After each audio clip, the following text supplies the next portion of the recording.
Good morning, good afternoon, and good evening, everyone around the world. This is Wraith Kind back with another episode of our Forgotten Realms D&D campaign with the Protectors.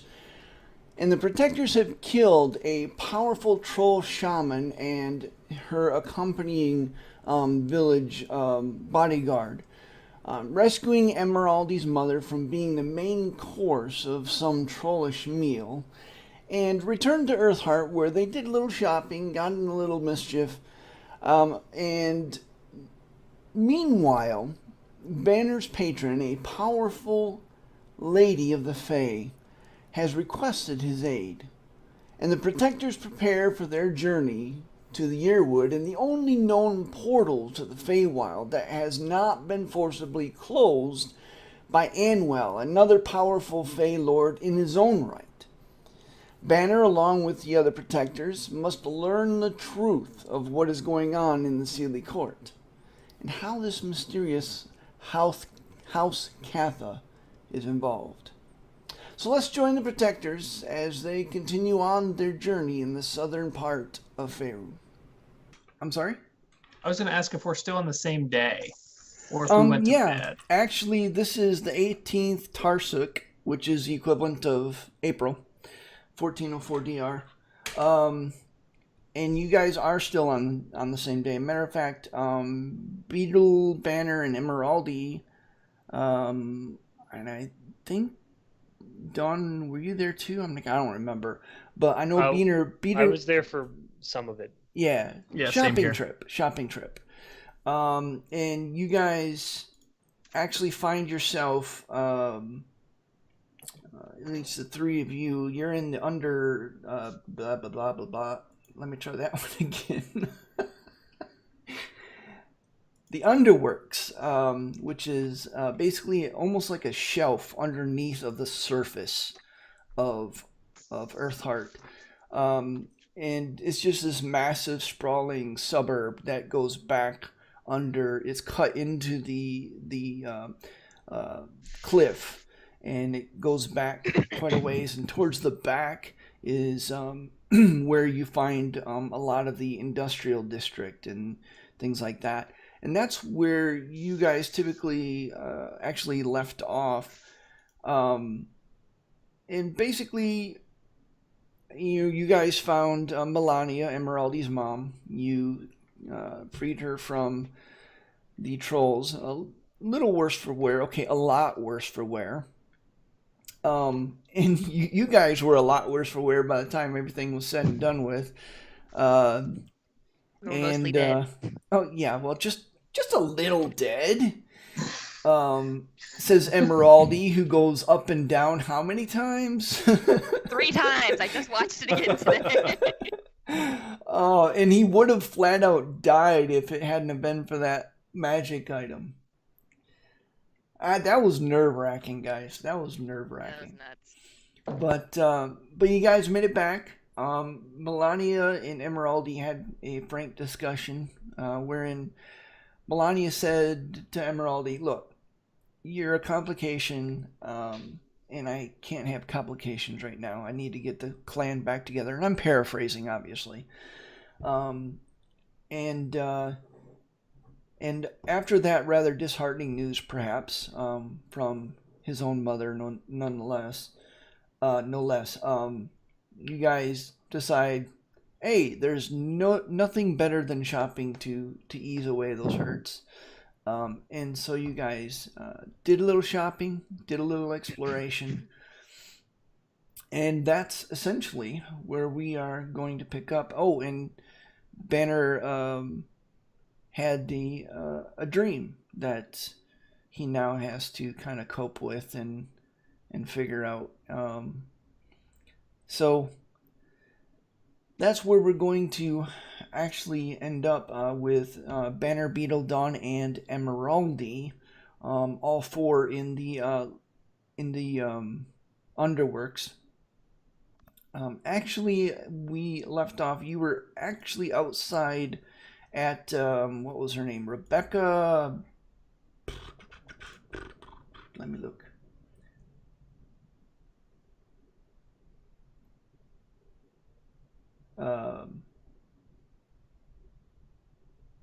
Rebecca Flameheart. A flame red hair, thick dwarf, powerful forearms. Bought a few things from her that were of the mithril persuasion. Emeraldi bought a cool belt buckle. Or belt, I'm sorry. Not just a belt buckle. I was fixated on the belt buckle, I admit it. Banner got a new toy. Yeah. And she's making it, though. I have to pick it up. Yeah, that's right. In the morning. So, what do you guys want to do? It is late evening, or not late evening, it's early evening right about now. We also did some other shopping because Beetle got something cool and Banner got some cool gloves. Yep. Like I said, some new toys. I guess, shall we go check out the fancy rags? The fancy rags. Beetle looks down at what she's wearing and she's like, yeah. Oh, fancy rags. Oh, yes. Yeah. Oh, sorry. I use prestidigitation to keep my stuff clean and sparkly all the time, so it looks great. Me too, but we need... I think what I was saying was, I think when we get to the city, there might be a need for more finery if we need to make an appearance in the upper levels of the city. Although, perhaps we could shop there. Well, if let's there's see what something they have important, here. Okay. I'm gonna go get Emma. She's actually downstairs. I'll be right back in 5. Okay. I'll let you guys shop. All right. Well, I'm not buying anything for a couple of reasons. 1, because there's nothing I particularly want, and 2, because I have no money. Well, if we need fancier attire, then Beetle will take money out of the party funds for it. All right. So, you guys are heading over to Ferris Fancy Rags? Yeah. All right. So you guys do so. Emeraldi kind of takes the lead, having been there a few times at the behest of his mother, having no real use of actual finery, but you soon find yourself outside a fairly well-appointed shop. It's a freestanding shop, actually, 2 stories, very well built, and outside there's looks like a brass spool of thread with a needle kind of poked through it, and underneath is a placard that simply says in gold lettering, Ferris Fancy Rags. And as you all head in, you are greeted with a bunch of dummies. Not actual people, I mean dummies. Mannequins.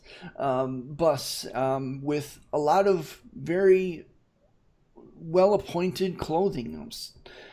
Most of them are women's clothing, of course, flowing skirts and dresses, and some more practical but yet very well-made and well-tailored, made from a variety of different cloths. Some silk, some velvet. Others are just fairly well-made cotton.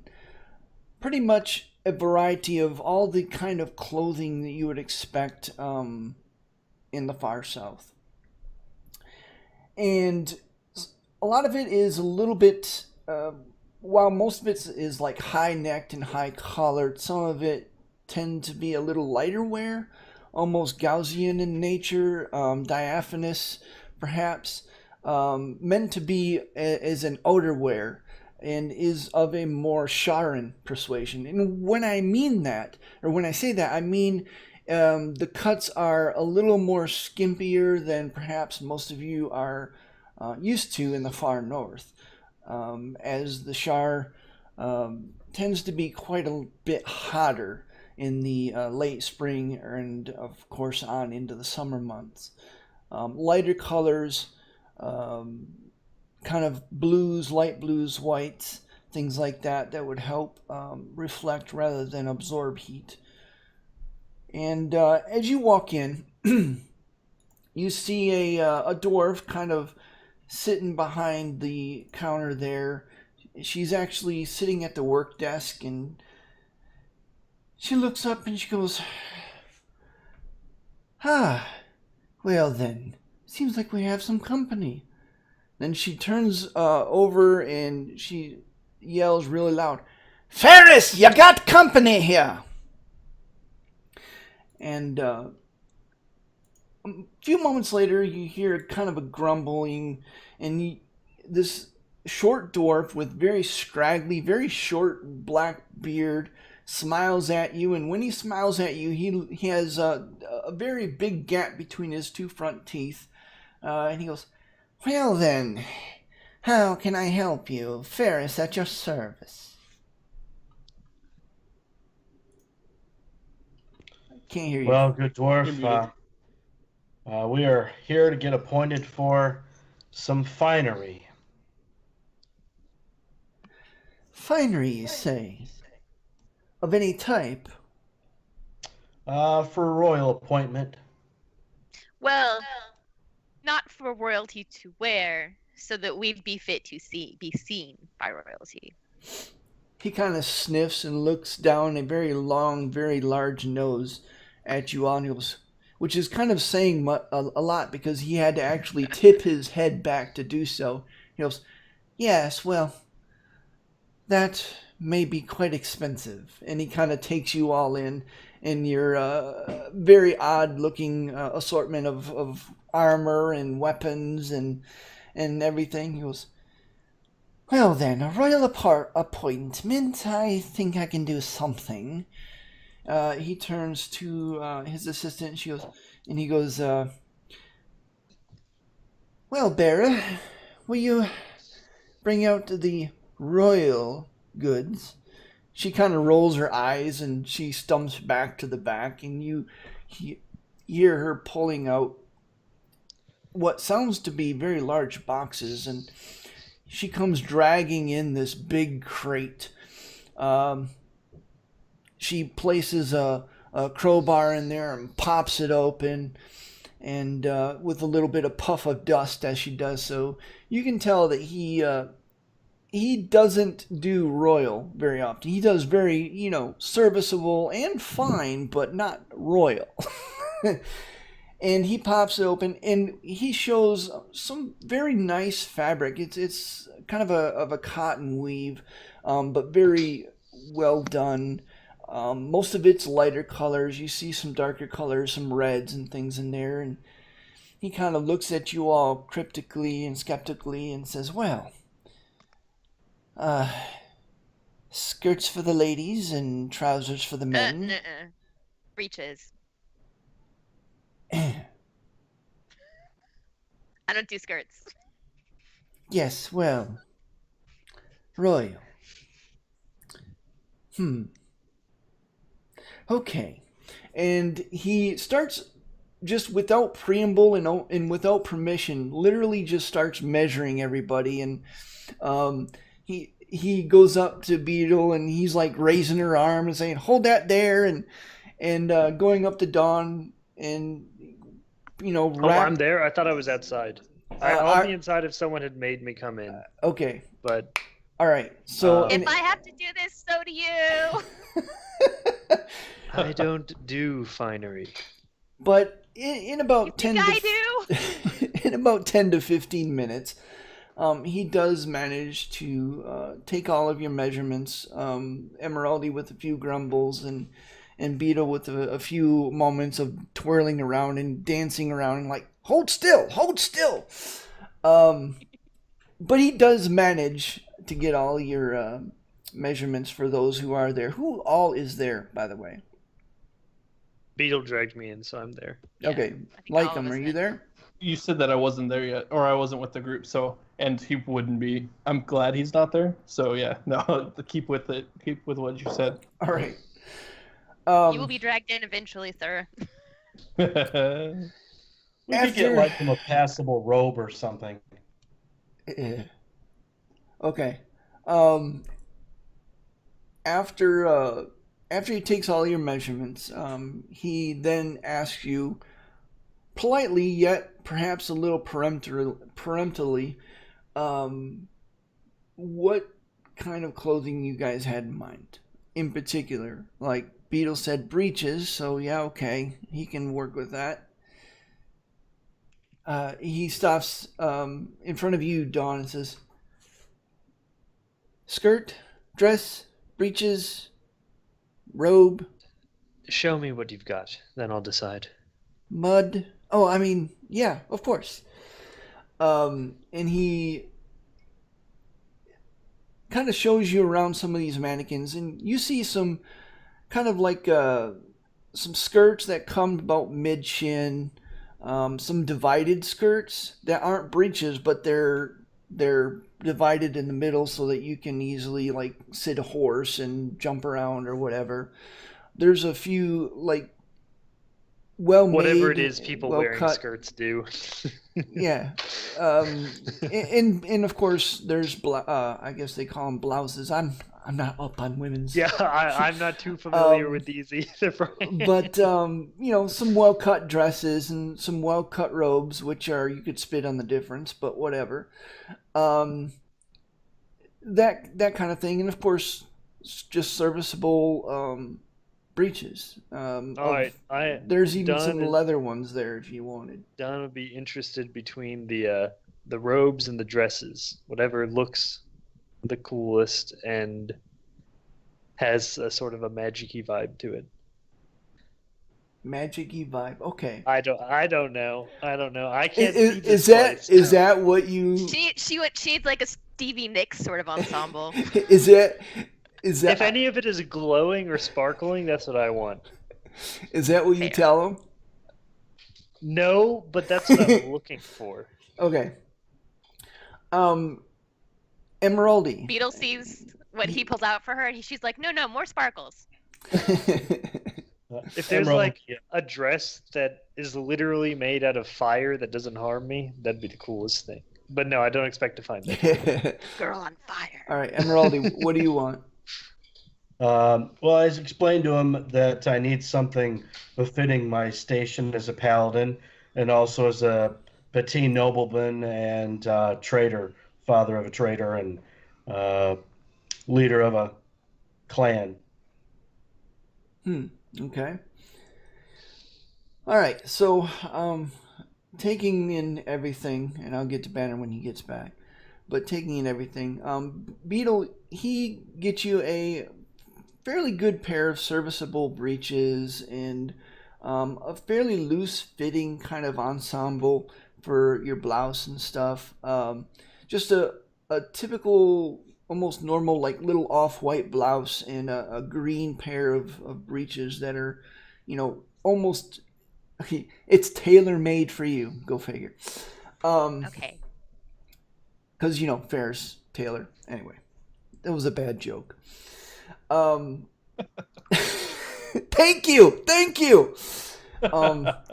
So Don, he actually gets this idea and he goes back into his shop, and it takes about 30 minutes for each one, which is fairly quick, but he does a really good job. You can tell he's really good at his job.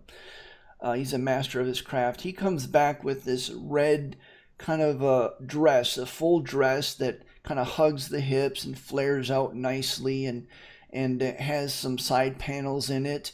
And along the hem of the dress on the bottom, you see silver scroll work worked in there. I'm sorry, gold scroll work worked in there. And you see it's a bunch of runes on the bottom. And along the hem of the sleeves. It's very well made, and he's actually got this lapel that comes around, and it's not a high collar, it's just a mid-sized collar that comes up, made with the same scroll work, this same gold scroll work. Emeraldi, you recognize them as essentially Dwarven runes of protection. They don't have any magical quality, but they do have, kind of religious-oriented qualities. A general wish for protection. And it looks very fine as he prompts you, perhaps a little selfishly, for you to try it on. He goes, go on. And Emeraldi, he comes back with a very nice, his first try was a doublet, which he started to come out, and then you kind of glared at him, and he turned right back around. And then he reappeared sometime later with a very serviceable blue kind of breeches with silver edging on it, and a kind of a brown shirt that is laced up the middle. And the shoulders are well made and a little bit puffy on the shoulders because it was the style. And right on the upper right chest panel, there's the symbol of Baranar on it. And so about a couple hours later, after having completed his work completely, he kind of looks at each of you critically and goes, yes, well, that's probably about as good as I can make it. I can't necessarily work miracles, but yeah, you'll look good at least. And he asks you all for a collective amount of about 25 gold for the entire ensemble. Does that include Velis? Yes, and he'll be able to figure out what he wants. I'm sure he'll have something appropriately elaborate. I give him 30. That includes a tip. He nods thankfully. The 30 gold disappears very quickly. He goes, well, if there's nothing else, I have more important customers I must attend to, and in larger orders I must deal with.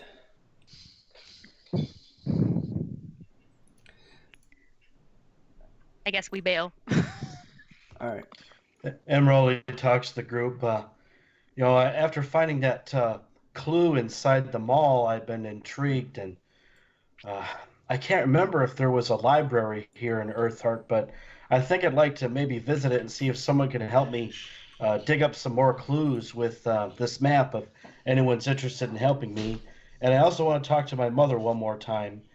I'm curious to see whether there'd be anything remaining at the brewery that we could recover, either for my clan or perhaps for our future travels.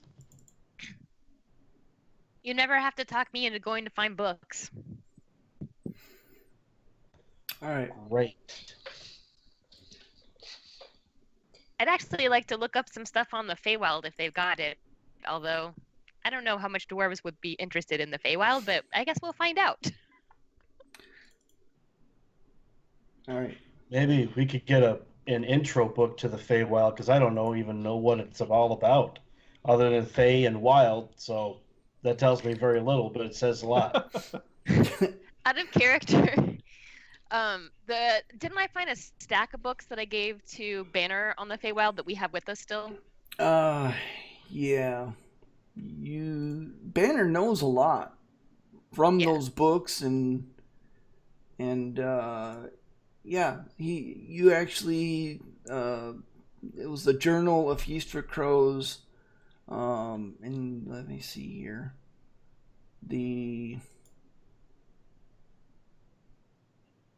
I think the Curse of Light was the other one, and then another book that says Feywild Houses of Ancient Power. Okay, well, So that I'll look and see if we can find anything else. Yeah, that coupled with Banner's already significant experience and knowledge, covers probably more information than what you would find in Eartheart at this point. Okay. I am going to. So I have some books in my possession about the Netheresian Empire and the Netherese and its effects on Arcane Empire and the Netherese and misunderstood people. Would I be able to study any of those to begin gaining more of an understanding and appreciation of the arcane arts? Yes, you may. I actually have to find my notes here. All these narrative stuff I have to open.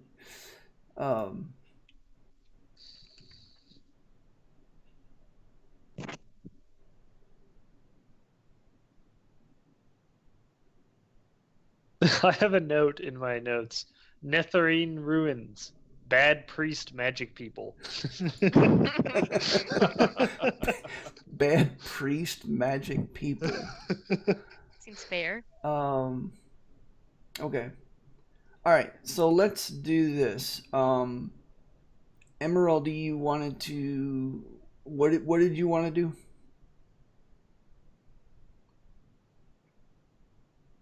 I'm sorry, what was that? What did you want to do?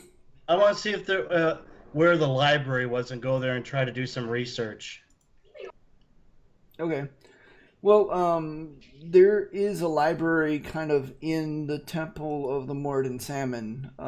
There is one of the wings is dedicated towards just being the library. Okay. Well, we could go there. All right. Which I think is what most of you wanted to do, is more research, right?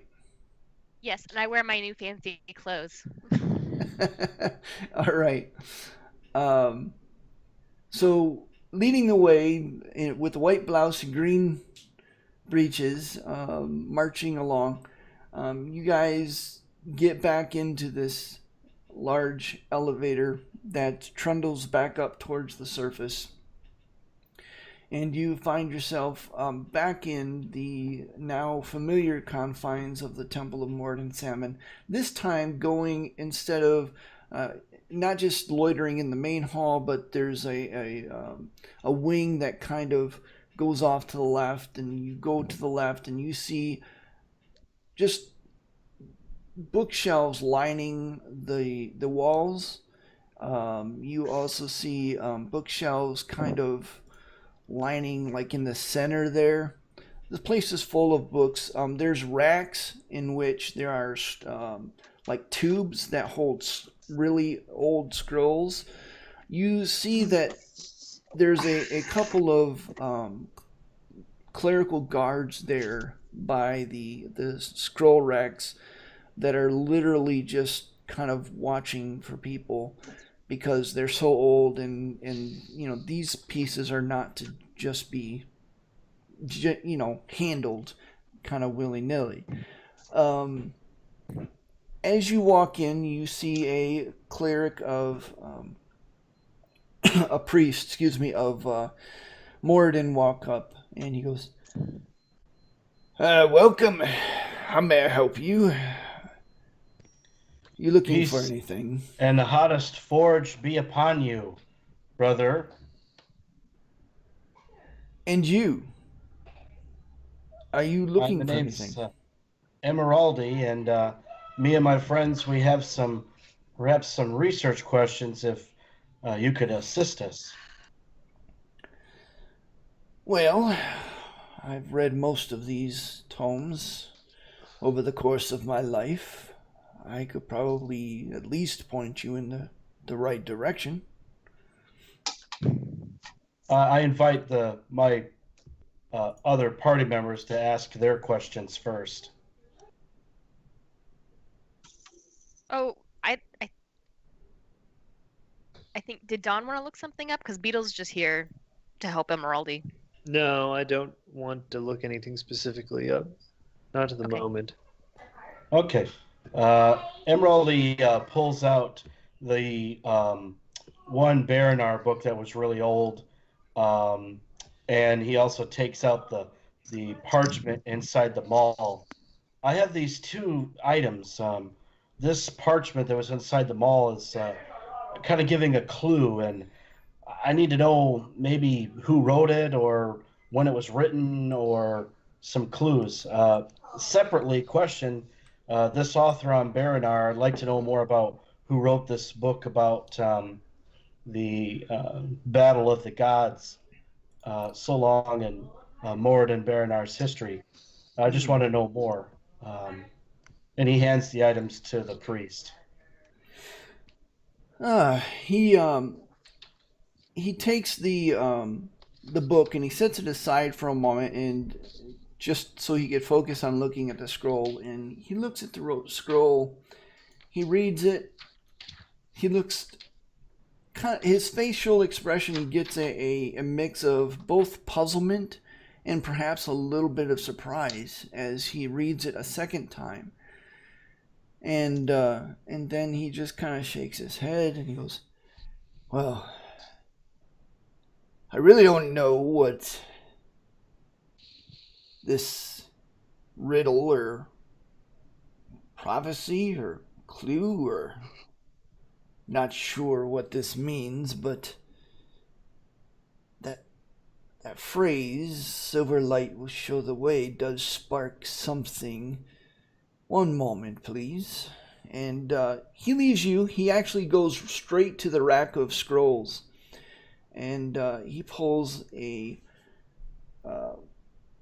scroll holder out, and you see that the scroll holders are actually made out of this bone, large bones that's been hollowed out and then tipped with what looks to be gold scroll work, or a gold end cap, I mean. And he pulls out a scroll, and as he pulls it out, it's very, very brittle, and he's very careful as he pulls it out. You see one of the other clerics that were standing there mutter something under his breath, and one of the cracks in the scroll that was starting to show quickly mends itself back up as she works to preserve it, as just the act of pulling it out begins to crack the scroll just a little bit. And carefully he unrolls it, and it's a fairly long scroll, but he unrolls it carefully, again with the cleric in constant attendance, trying to keep it mended and in good condition as he quickly scans it, and he goes, "That's what I thought." And he rolls the scroll carefully back up and pushes it back into the case and gingerly places it back on the rack, and comes back and goes, "Well, this is the exact copy of what was in the scroll here. And, well, according to this information, if it can be believed, and I do believe it, this is a clue to what Baranar calls the Hearthguard.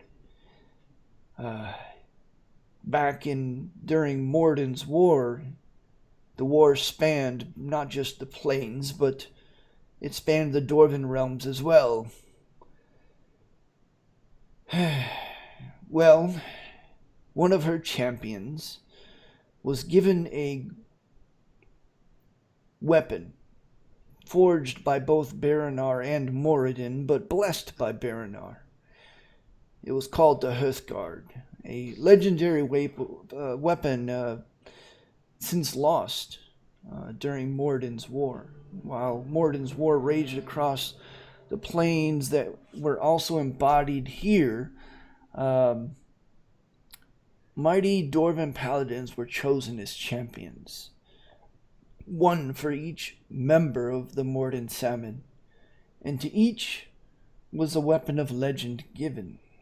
And unless I miss my guess, and I don't believe I do, this somehow points the way. Unfortunately, I have no idea what this means. But if you are meant to have it, or if it is meant to surface, all of us, priests and clerics alike, believe that these weapons will surface in the hour of greatest need.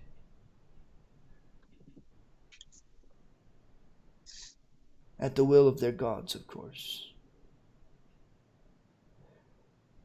The Well, I fact that think you that's... found this is just disconcerting, but also quite encouraging. Would you like to make a copy of the parchment that I found inside the mall for the library's records? Ah, In case I fall. no need, no need. It's already written on the scroll back there that I read. I just wanted to verify that it was actually the scroll that you hold, or now hold, as he gives it back. This scroll is what I presume to be a copy of that. Ah, interesting. Now, Who wrote the scroll, by the way? the original. Is that what you mean, the original? Yes. Well, I'm not really sure. He looks a little embarrassed. Actually, there are some scrolls that we aren't really sure where they came from or who wrote them. Well, it may not be the case, you understand, but and perhaps it's a little bit of a fancy of my own, but I like to consider them as being inspired by the gods themselves. Most of those are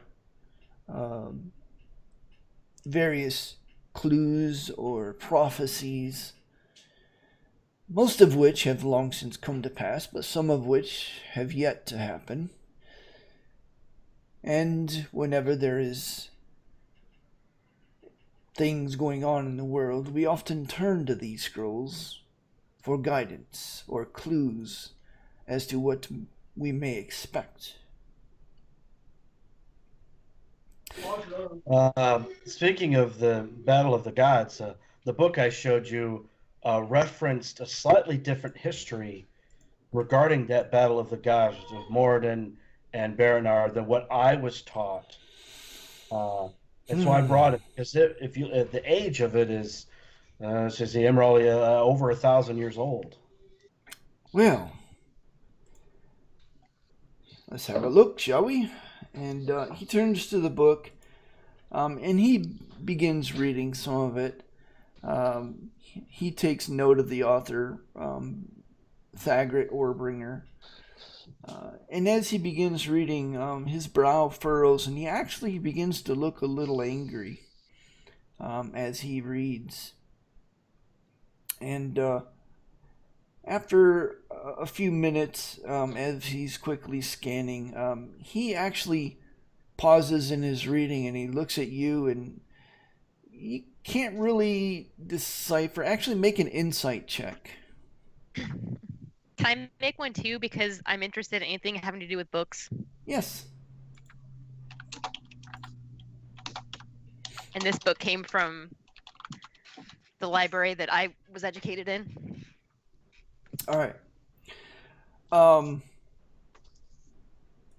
Emeraldi, the best you can tell is there's a look of anger and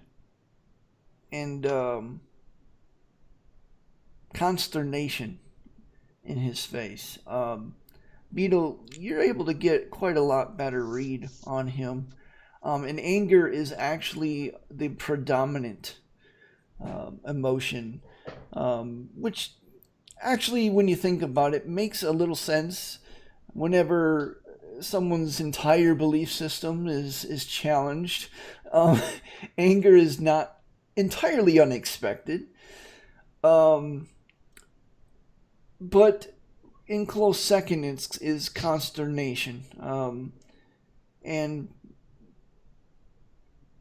he's very, you can tell, all of you can tell he's kind of struggling to find words as he looks around, and he goes, "Where did you say you found this?" I found this in the north. Well, this armor. If you look at the pictograms on my armor, my armor on my plate here also talks about a differing viewpoint on Baranar Morden as well. If you care to look at the pictograms on this, I believe I bought this book from a book dealer trailer in what's the town near the Kalashim Desert we were at along the coast? We were No, coming here. you bought it at And Waterdeep, I think. yeah, Waterdeep. Yeah. Waterdeep. Well, he takes note of the symbol, how it's intertwined, Morden symbol and Baranar symbol intertwined. He sets the book down, he sets it aside, and he goes, I don't know what to do about this. If what is in here is true, this goes beyond me. This changes everything. But That's what I thought when I read the book too. And even this armor, if you look at the pictograms, it tells something a little bit different than what we've been taught. may I keep this book? Well, I was hoping to find out more information on the author and, whether this would be helpful in my faith to Baranar or, whether this is writings of a madman. I don't know. Well, I don't know much about the author offhand. I can tell by her name that she is from the north. She's a northern dwarf, a mountain dwarf. Probably from Gauntlgrim, perhaps, before it was lost. Maybe even Adbar or Mirabar. This armor I found was in a mine called Tharn Lode. Ah, This, yes. The legend of Tharn Lode is very well known to us. Huh. me and the human bard here, we actually bought the mine. We own part of it now. Well then, it was a very wise purchase, perhaps. Assuming you work it. But, look, I don't know much about this author, but I can tell you that they would know more. The priesthood in the north, in the northern citadels as they stand, would most likely have this information. We don't cover the breadth of our knowledge. Since the fall of the Dwarven Empire, the Delzun Dwarven Empire in ages past, our knowledge has been very regional, if you will. And so you would be better served in finding out more about Thagrit to the north. I do know that she was a well-known scholar, though towards the end of her life, if I recall, she fell into disrepute. I don't know exactly why. Sometimes, as you know, in scholarly circles, a idea that is not popular, that's proposed, can also be the downfall of a scholar as well. Or preposterous, perhaps. But I'm afraid that's all I can tell you.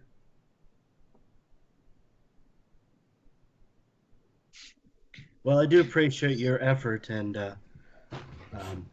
if you could make me a copy of this book, I would be grateful. I'd be willing to pay for the copy costs, and you could keep the original. Well, we can do a quick copy. I'm sure that one of the scholars would be very interested in doing so, actually. And he moves the book off to the side onto a desk that's actually piled with a few other volumes that seem to be waiting for just such a treatment. If you come back tomorrow, I have one final favor. if there's any research of notable about Bernard that would be helpful on my journeys, please tell my mother, Melania Hammerstrike, and she could communicate to me, send me a letter, any research you should find. And regarding either the scroll I showed you or this book. Very well, Master Paladin, I shall do so. Are there any other services you need? I don't believe so. I ask anyone in the group if they have anything. Nope. Very well. In that case, I do believe that I have some scribes to engage. He sweeps up the few volumes, including your book, and makes his way towards the back of the room and out a door that previously you had not seen, because it's kind of built into the wall, built to kind of look as a part of the wall. And he just pushes on it, just barely touches it, and it just swings open of its own volition, and then closes very solidly behind him as he disappears. Emeraldi Beetle asks goes the over and group. starts studying the door. Emeraldi asks the group, "How about dinner on me? I need to go talk with my mother. I'd like to. I've looked. Remember some of the maps. I believe where you need to go, Banner. In my mind, I've got a route that we could take along the road that would get us to the north, to that forest you need to get to. And I think it will go near Mithril Point, so it might help us on our way." Are you saying you'd like to go to Mithril Point on our way? I believe it would be, a slight jaunt off the road, heading towards the forest that Banner needs to get to the Feywild. But it's kind of on the way. It's on the way. Okay. All right. Did you say you need to get a map, or did you say that you have the map? In my head. Oh, okay. Are we outfitted for a journey at this point? Not quite yet. I think we still need to lay in a few more provisions. I know I need at least one more trip to the Undercroft before we head out, and we have to wait at least until tomorrow, it sounds like. So. Yeah, because at least one of you has to pick up something from Rebecca. Yeah, and Emeraldi's book won't be ready till tomorrow either. Yep. All right. All right. So you guys head back to the inn, where Emeraldi. You're going to the Undercroft now, or Underworks now? Yeah. What's that? Oh wait, what time is it? Because he wants to go have dinner with his mom, right? Yeah, it's late evening now. It's like okay. 7 We're o'clock. going back to the Undercroft, or whatever it's called. Tomorrow? Okay. Tomorrow. It's actually called the tomorrow. Shelf, but Okay. the area that where all the industry is called the Underworks. The Underworks, that's right. Yeah. Okay, fair enough. All right. So you guys head back to the inn. Emeraldi slaps down 5 gold. You guys have a good dinner. Emeraldi, you make your way back up to Melania's room. You open the door, and she seems to be sitting in a corner, just kind of rocking. Her eyes are kind of distant looking. The first thing you notice that there's no light in this room, nor are there any attending servants. There's no food on the table. She's just kind of rocking in this chair. It's a rocking chair. And she's just kind of rocking. She's cradling the stump of her arm. And she's just looking blankly out the window. She doesn't seem to hear you come in. Mother? Hey, sweetie, are you okay? She jumps and looks at you, and for a moment her eyes look wild, as if she's... You've got Aloy. Oh, I hung him up. As if she's forgotten where she was. And she jumps up, she's on her feet, almost in a crouch, teeth bared, and then she kind of blinks a couple of times. Ah, Emeraldi. Oh, you scared Evening, me. Mother. I was curious as to whether you'd like to have dinner for the first time in a long time. Well, I would. I mean, yes, we can. Uh, I'm sorry, I didn't think to have dinner prepared. I see. Let me show you some clothes I bought. I know you have an eye for finer things. We spoke with Ferris at the, the rag place. We did not buy rags, though. Emeraldi pulls out the clothes and kind of shows off the leggings and the shirt and all the little bits, because he knows if he does it, his mother will ask anyways. She kind of looks at him critically and she goes, well, those look well made. I'm assuming, yes, this looks like Ferris's work. He's still in business. Oh, yeah. In that matter, that's a good choice on your part. Glad to see that you did well. He didn't charge you too much, I hope. I think we covered it just fine. Very well. You know, now that you mentioned supper, I am hungry. Why don't you send for someone to bring up some vegetables, please, if you will. I don't like my steaks as well as I used to. I hope you understand. She kind of wiggles her stump a little bit. I understand, Mother. Emerald just waves to his friends to have a seat in the chairs and couches and kind of points at, go ahead and turn on a lamp. In a few He goes, moments, "Gosh." in a few moments, the lamp at the table is well set. You send out for some food, and everyone's order comes back, whatever you guys want to eat within reason. And giraffe legs, if that's what you want. Other steaks and stuff. Melania just sends for some vegetables and for some fruit. And she sits primly at her seat. And she pauses a moment, just closes her eyes. Emeraldi, you hear her whisper a prayer to Morden. And then she cracks her eyes and peeks at you, and then she says, and Baranar. Thank you, Mother. And then appreciates it very much. she kind of jumps in, starts picking at her food, but it doesn't look like she has much of an appetite. You can tell perhaps that she's, even though seems to have recovered a lot from her ordeal, it's still with her, and she's still, dealing with it.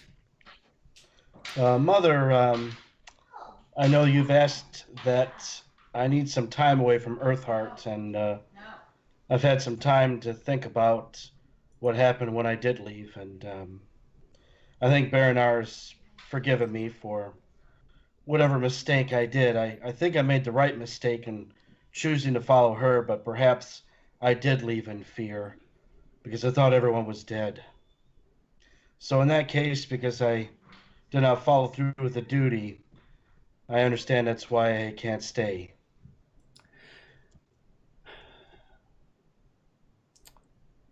Baranar, it's not uncommon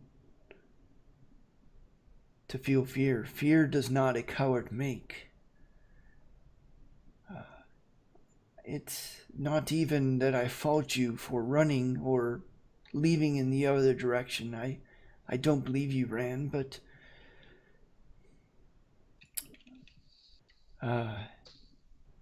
and quite honestly, that is perhaps something between you and Baranar. Don't worry too much about the difficulties that you have proposed or you pose. Believe me, the difficulties you pose are somewhat less than the difficulties your Uncle Miriam poses, having stayed. But Mother, I gotten some more information, and me and my compatriots are going to be heading to the north again. And we're going on, I don't know if I could say a far journey, but certainly a different journey. And we're gonna be stopping through Mithril Point in the brewery, and I wanted to know, were there any hidden rooms or treasures that you want me to make sure are still secure for the family, and maybe I might need on my journey? well, as to that, the hidden rooms, I have no doubt they are still there. I guess the greatest thing that you could do for me on your way through is to really survey the situation. What's left? What's there? Are there still structures there to work with that we may tear down and use the raw materials? Is the road serviceable? As you know, Mithril Point was on the road, but the brewery was set back quite a ways from the road, a good half hour. It was a much smaller road, a two-track, made by carts and the like. The general state of the fields, are they badly overgrown? I suspect they will be, but perhaps our luck is that the blow off or the blowover from the chaff have taken root, and we have fields full of wild hops, which would be quite interesting and a boon, to be honest. Any information that you could provide as to the state of our lands would be very useful in my decisions going forward.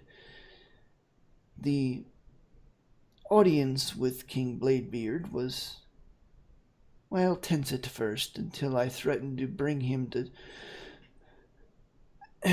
task and remind him why it was that I was his teacher.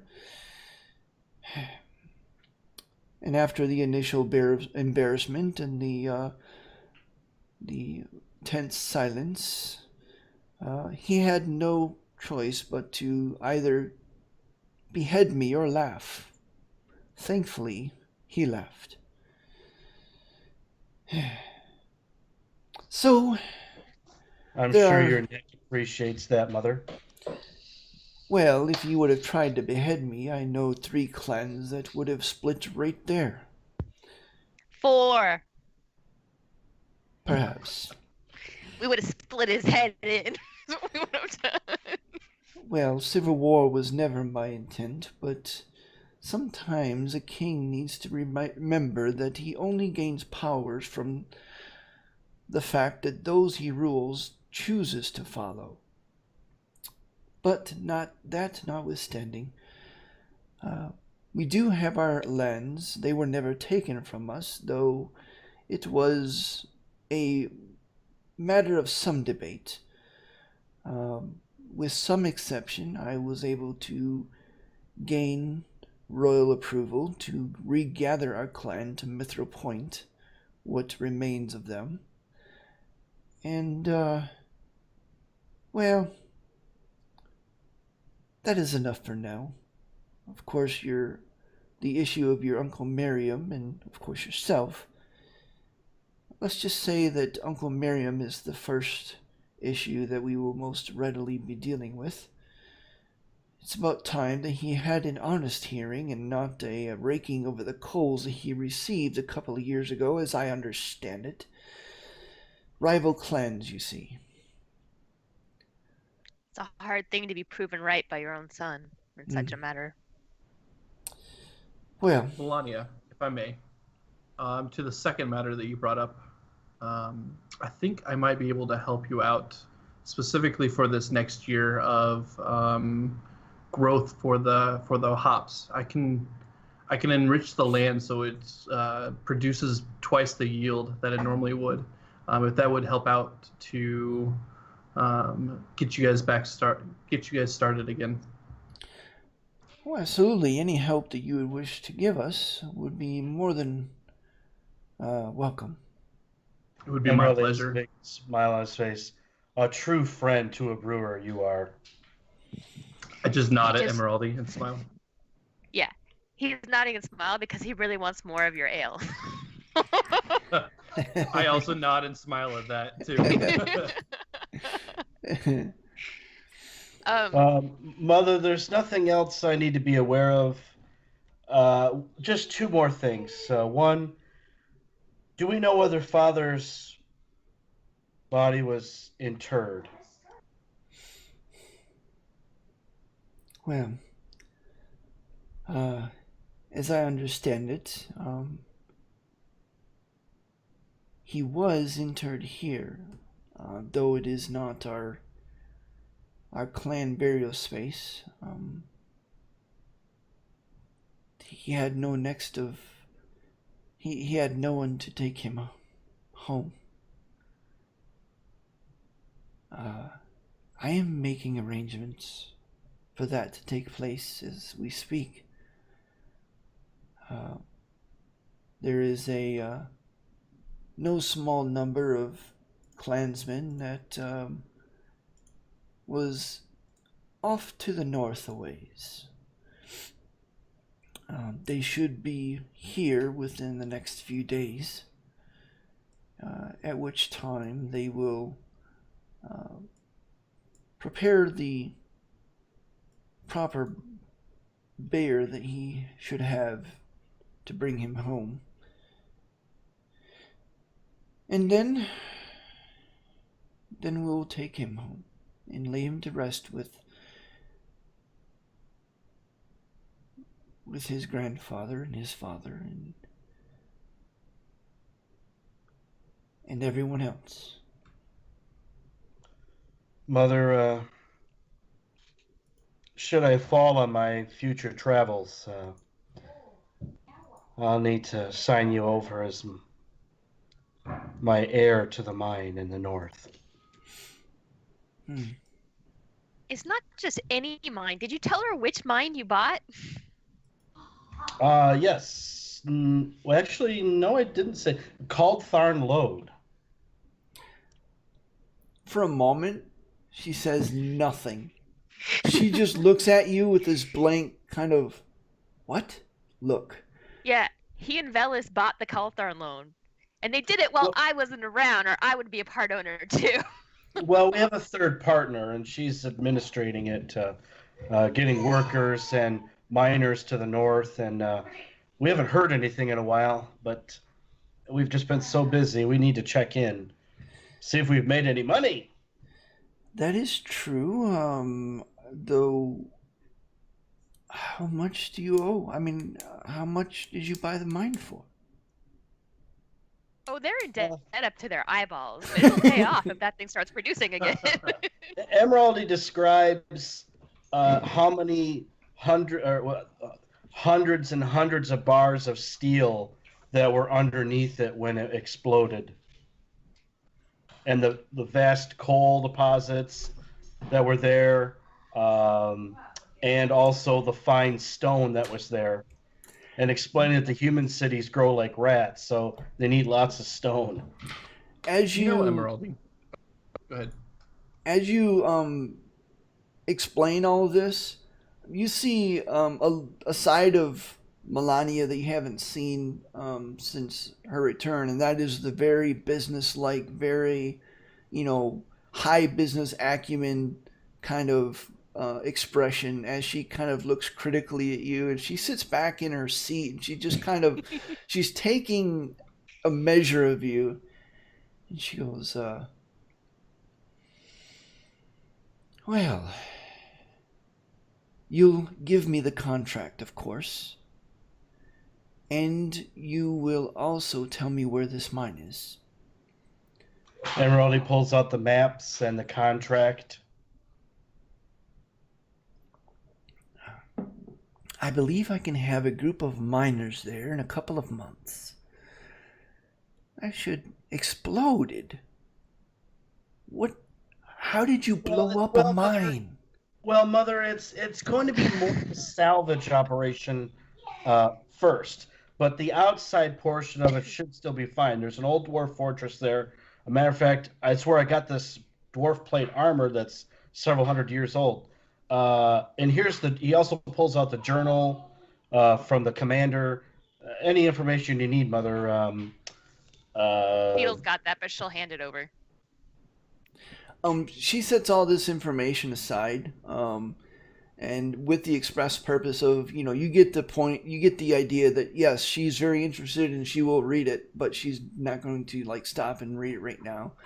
Right. She looks at you all and looks at you, Emeraldi, says, well, this is definitely something that may help our short-term shortages as well. With your permission, of course. Of course, Mother. My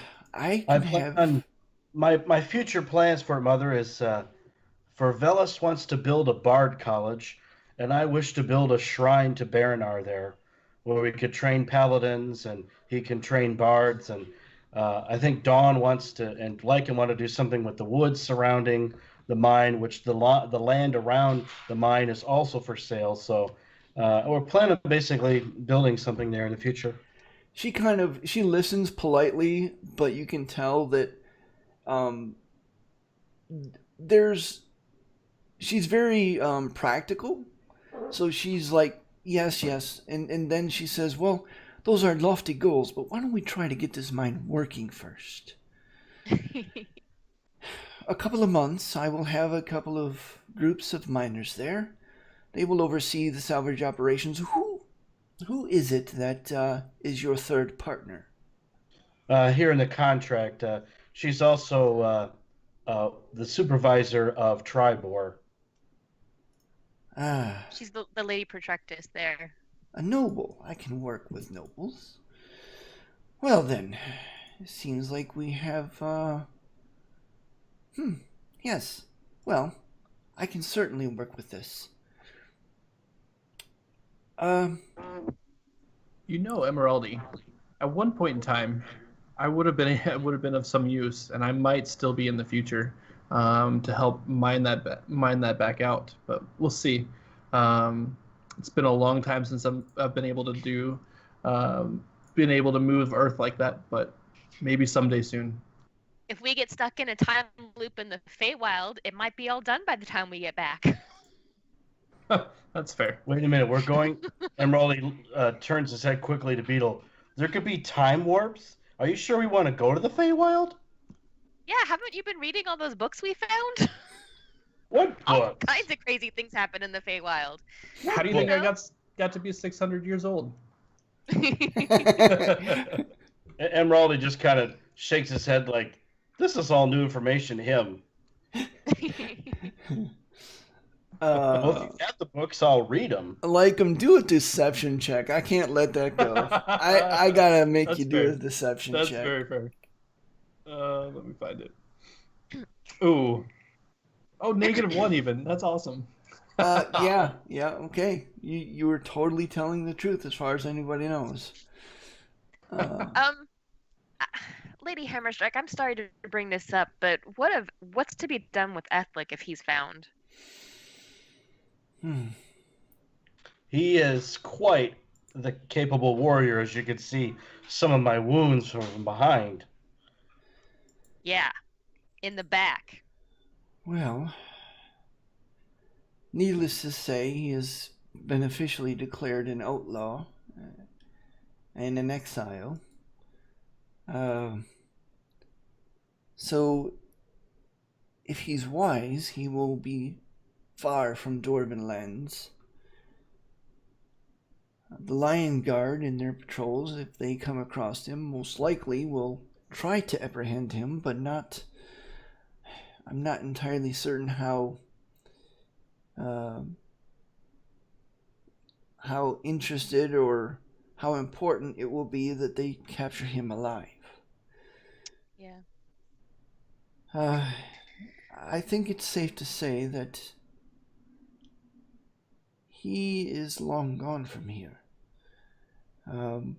Their likeness of him has been passed around to the Steel Shields, the Lion Guard, and of course any contractors that we also use for our outriders and patrols. But aside from that, I'm not really certain that there is much we can do until he resurfaces. Right. Or at least word of him is resurfaced, and obviously we'll look for him, but I just wanted to know that something was being done. Or at least that something would be done if he dares show his face around here again after what he pulled. I assure you, it will not be pretty if we bring him back to Earthhome.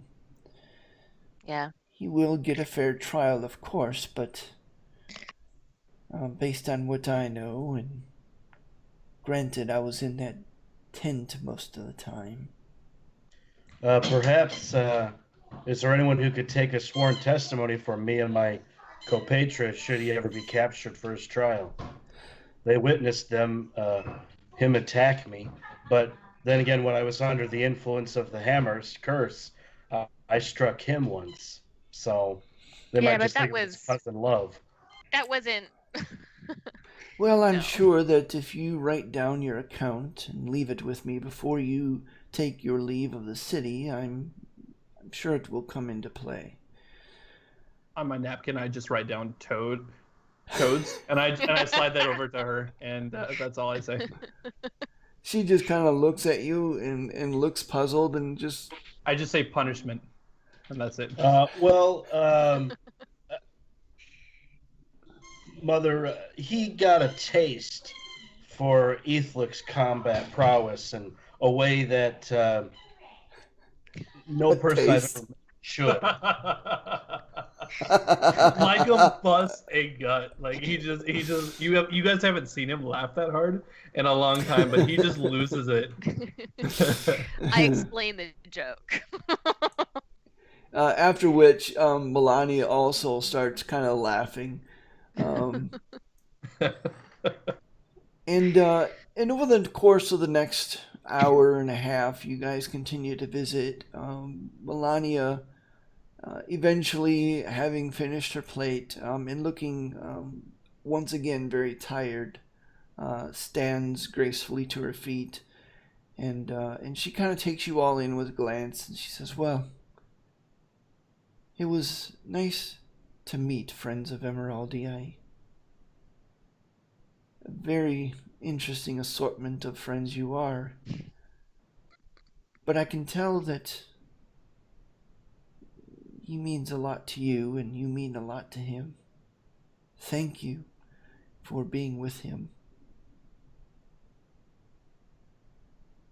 But, You know, Mother, before we rescue you, I almost didn't rescue you.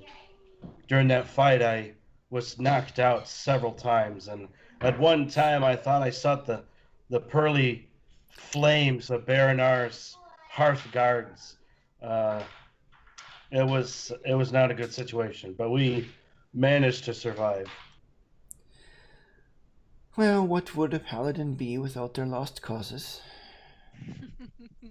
Thankfully, it wasn't lost. And thankfully, we found you. I only wish we could have found Melly when she was captured 20 years ago. Yeah. What happened? Because it drove Aethlic mad.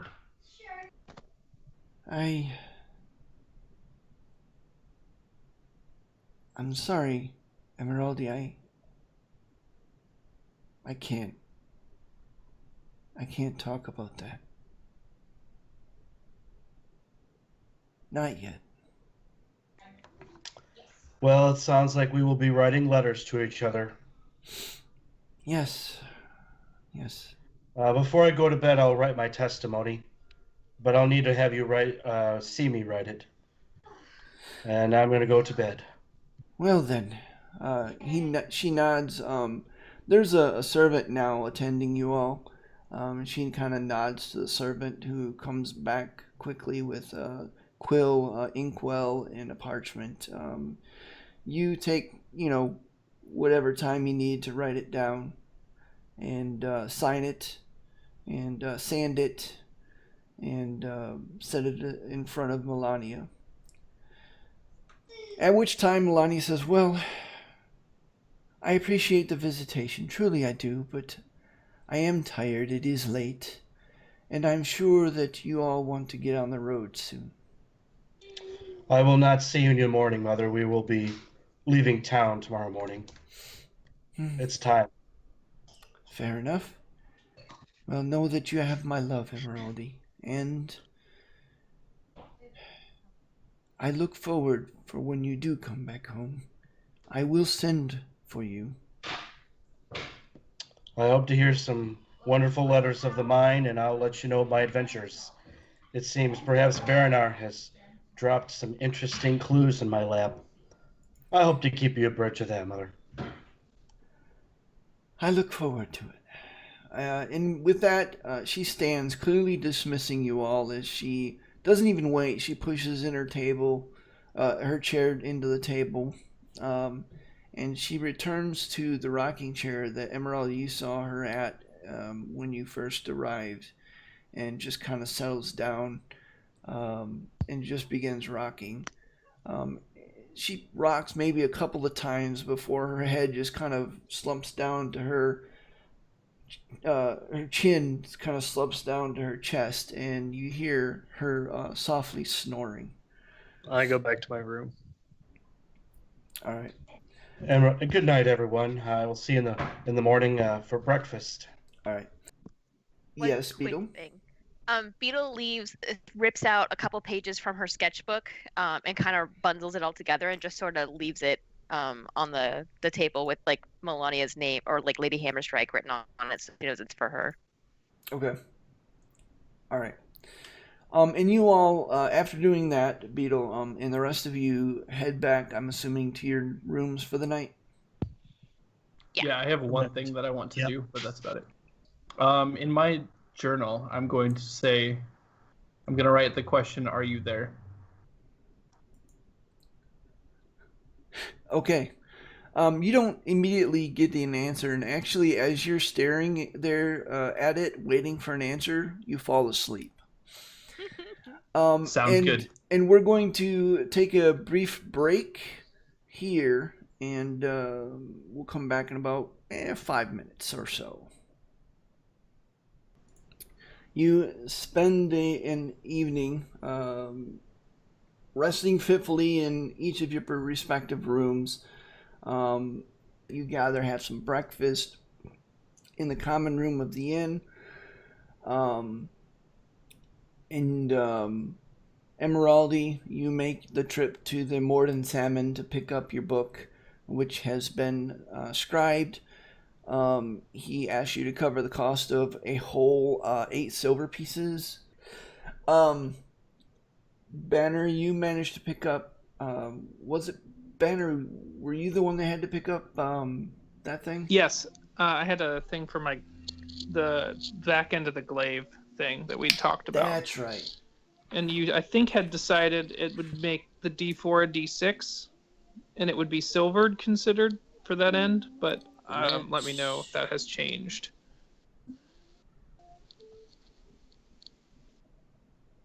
Yes. D6. Yep. I wrote it Okay. down. Nice. Cool. I will make that note. And yeah, you were able to pick that up. Did you already... You paid her half up front, right? I think I need to... We paid the whole thing. I think we paid her for most everything. Okay. Yeah, I'm pretty sure we paid everything up front. Yeah. Okay. If not, I took it off my sheet already because I didn't want to have to worry about it. All right. So you managed to pick up that, and everything at this point is squared away. Beetle, can Beetle find any adamantine for sale?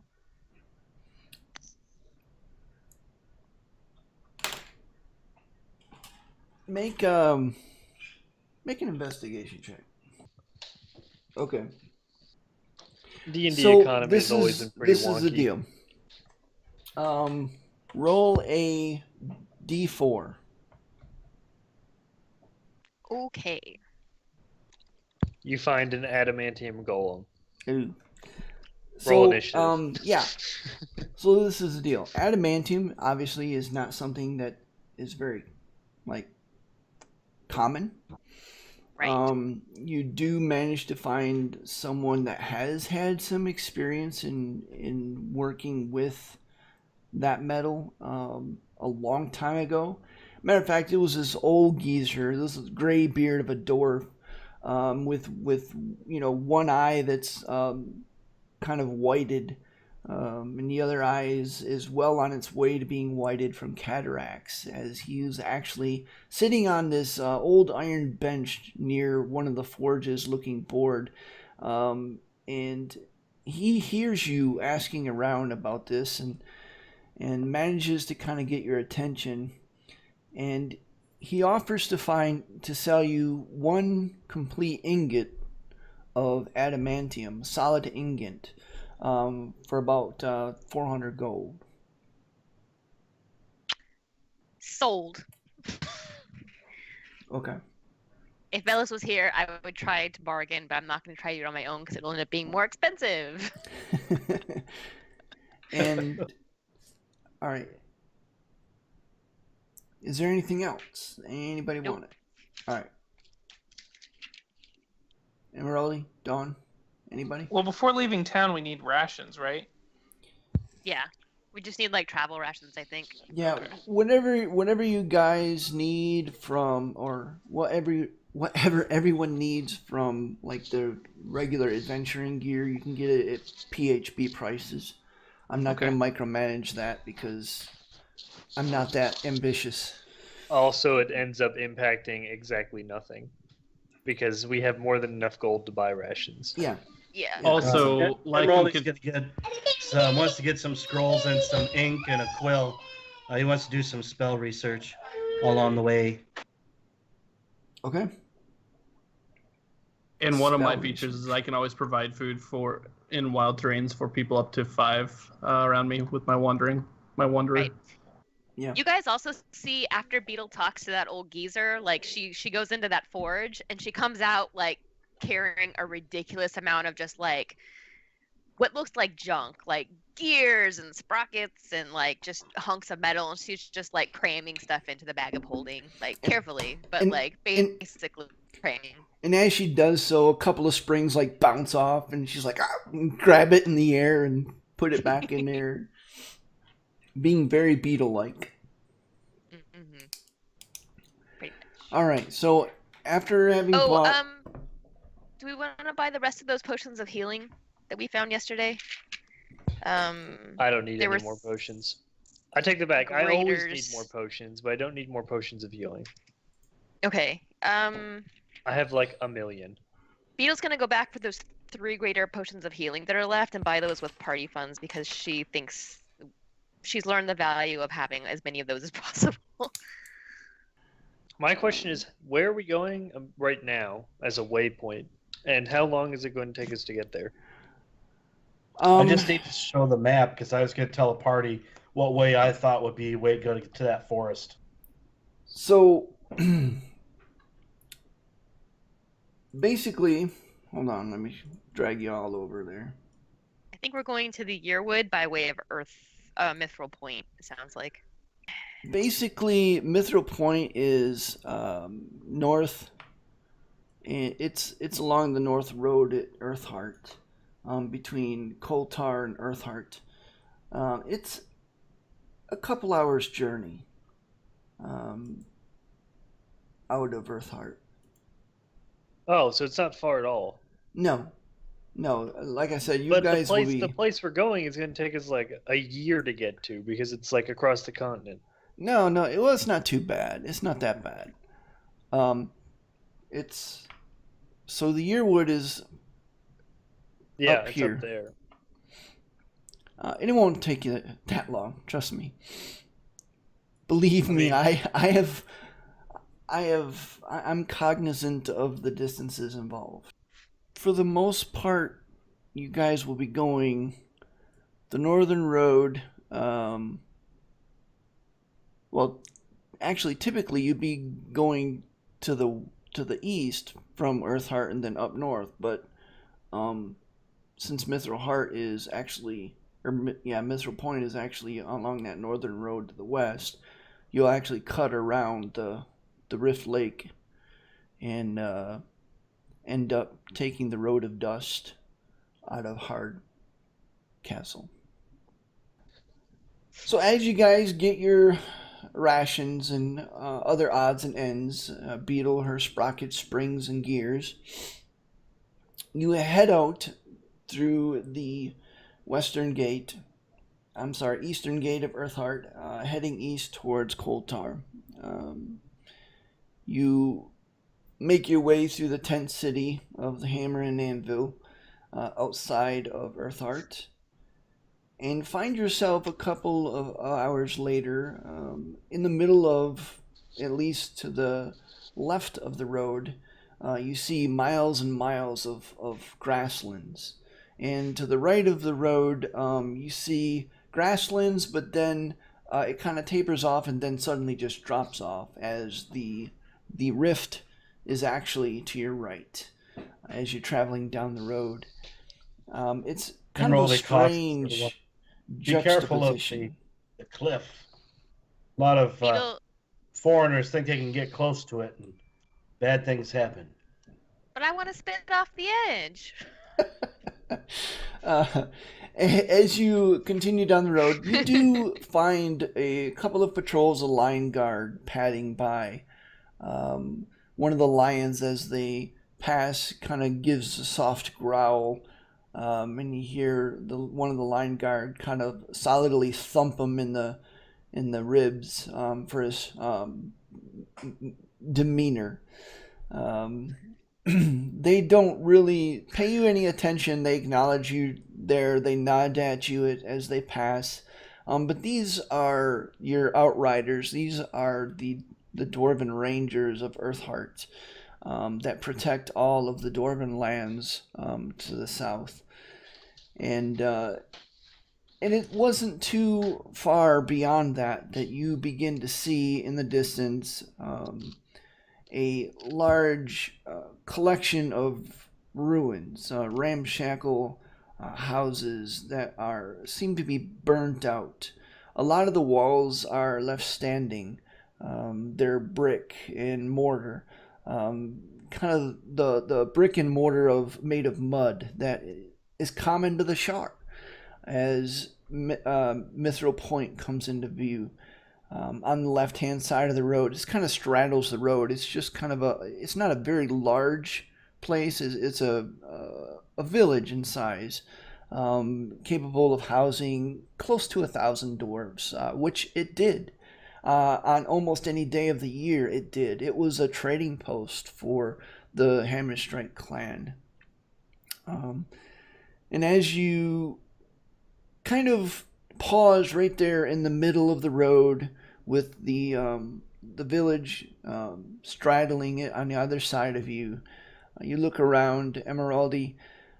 You actually still see some of the kind of brownish streaks on walls that are now mostly crumbled.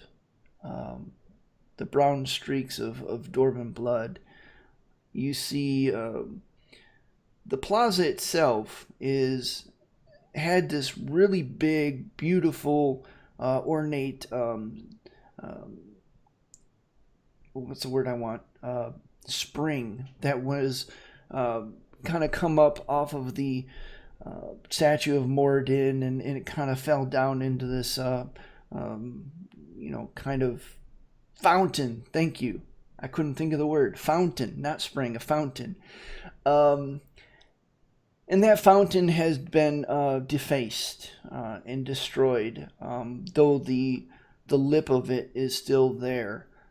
There's still some stagnant water inside. For the most part, most of the walls look sturdy. but the husk, but they're all husks because the inside of it was made out of wood. The wooden structures and things like that, to help support the walls and give yourself some flooring, that kind of thing. And those are all burnt out. As you're looking inside each one of them, they're all burnt. They're just husks. It wouldn't be too hard to rebuild.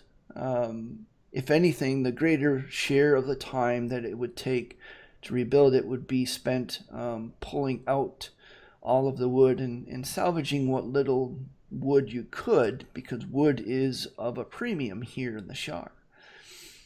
What do you do? Emeraldi starts to go around the buildings, taking some of his parchment, ink, and trying to write down some notes of what he sees structurally. He asks everyone to look in the buildings to see if they see any remnants of any equipment or items that might still be worth keeping, or whether everything needs to be just continually, either they could rebuild the shells or whether they need to demolish everything and start from scratch. Yeah, and as you all kind of look around in different buildings, and you poke into the general store, the shelves are gutted. The general store doesn't seem to be as burnt as the rest of them. The metalwares seem to still be there, most of them, although you can tell that passerby is probably taking freely of that over the course of the few years since the fall of Mithril Point. Either that or some enterprising Hammerstrike member of the clan decided to make free with a bunch of goods that they didn't own. In either case, you do see a barrel of wheat there. Unfortunately, it was full of weevils. As you kind of tip it over, and the white little things kind of squirm. It's kind of gross looking, and it looks like, for the most part, fresh supplies will have to be brought in. Fresh shipments of wood will have to be brought in. Emeraldi, you all also spend some time. You go down the road. I don't know if anybody wants to accompany him, but you go down the road towards the brewery. Leica will join him for that. Yeah, I'll go too.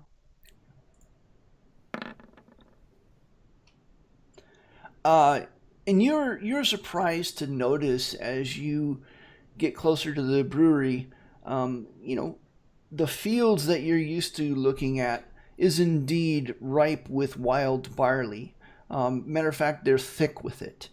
And it looks like each year, the blow-off from the barley has actually reseeded itself, which is not uncommon. But what is uncommon is the fact that there seems to be not as much weeds as perhaps you're used to in that field, as if perhaps either some god or gods have been smiling down on you, or perhaps it was a little bit more directed. You're not really sure. It's impossible to tell at this point. Emeraldi shares what he sees to like him and kind of asks, would you be able to look at any tracks to see if anyone has been here? These fields look a little too good for several years with no take care. Yeah, Lycum can definitely do that. All right, make a survival check. Lycum, as you're looking around, you don't notice any telltale tracks of someone with purpose, like doing any field work per se, but you do notice a pair of tracks that seems to... You see some older tracks that are a few days old. You see some newer tracks that are a few hours old. And as you're looking around and looking at these tracks, you almost bump into this actually is probably the first scrawny dwarf you'd ever seen. Short with iron gray hair and a curly gray beard with a streak of white down the middle. And he goes, "Hey there! Watch where you're going! Can't you see I'm busy?" And he looks around. He's got this old dilapidated pack thrown over his shoulder, his straw hat, and he's kind of squinting at you. You could tell that even for a dwarf, he's pretty old. And he goes, what's an elf doing here? That's a fine question, my master dwarf. I'm here with a fellow with a hammer strike, checking on the brewery to see the remnants of what's left. May I ask the same to you? What are you doing here? Well, the wild barley works great. The wild hops too.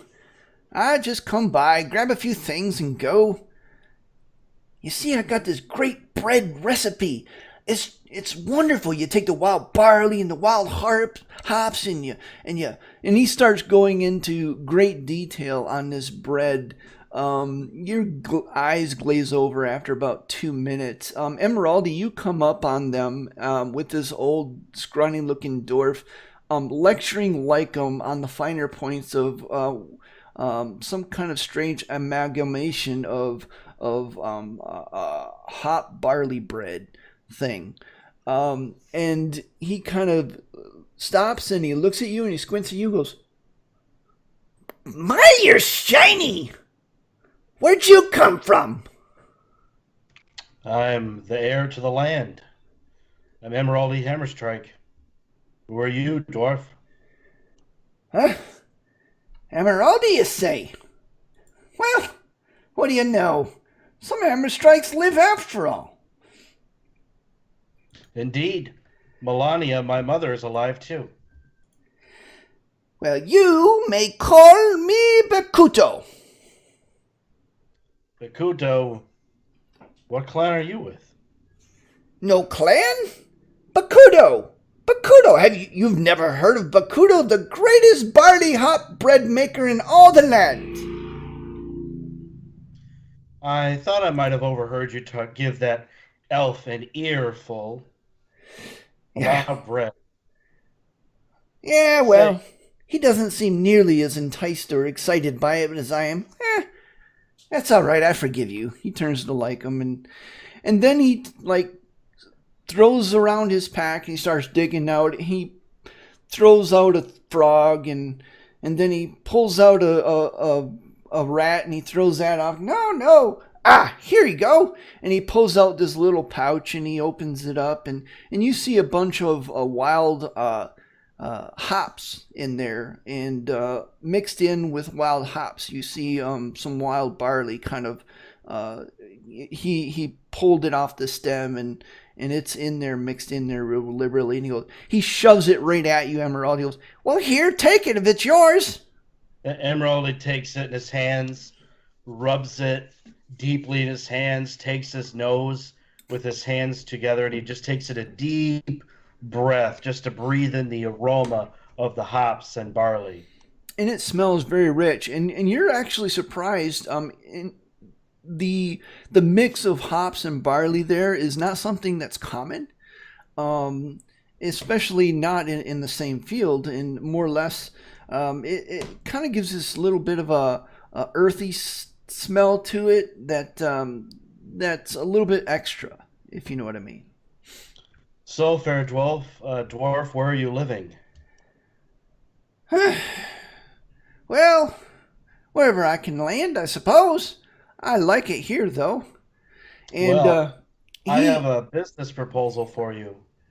He kind of squints at you, and he just plops on the ground. He just sits right on the ground. You notice for the first time that his breeches, the pant legs are kind of scraggly and roughed up, tattered, I mean. He's barefooted, and he kind of squints at you and Then he opens his eyes for the first time, and you see kind of like these crystal blue eyes, just very striking eyes and such a weather-beaten face. And he goes, well, I don't got no much use for business. After all, I just make bread. Yeah, it's great. A few silver here, a few silver there. Well, how about enough bread to feed a town? Well, that seems like a lot of work. Well, you look like you've worked all of your life. What's Nah. a few more days? I just like being out here. He kind of looks around. Based on what you see of him, you could tell he's probably been outdoors all his life. Well, I can give you my recipe, but that is as much as I can do. I don't want to make that much bread. Well, I will pay you for your recipe, but I would certainly like to hire you as a baker or talk to my mother and allow you to start a bakery in Mithra Point. We're going to rebuild it. Well, if you do that, I'll be on my way then. But Kudo's no baker, and I don't like cities so much. But, like I said, I will give you my recipe. It's as good as any. What can I give you in return? Or perhaps maybe I can leave a note and you could tend these fields for me and for my clan. Just When we return, you can go on your way. Just let me take some barley and hops, and when you guys come back and rebuild, I guess I'll just go where the wind takes me. Well, if you're do muted, well and Beetle. maintain the fields, I'll leave a note saying if you wish to be a field tender, we will have you. I suppose that's fair enough. Beetle asked us if you've got any bread for sale right now.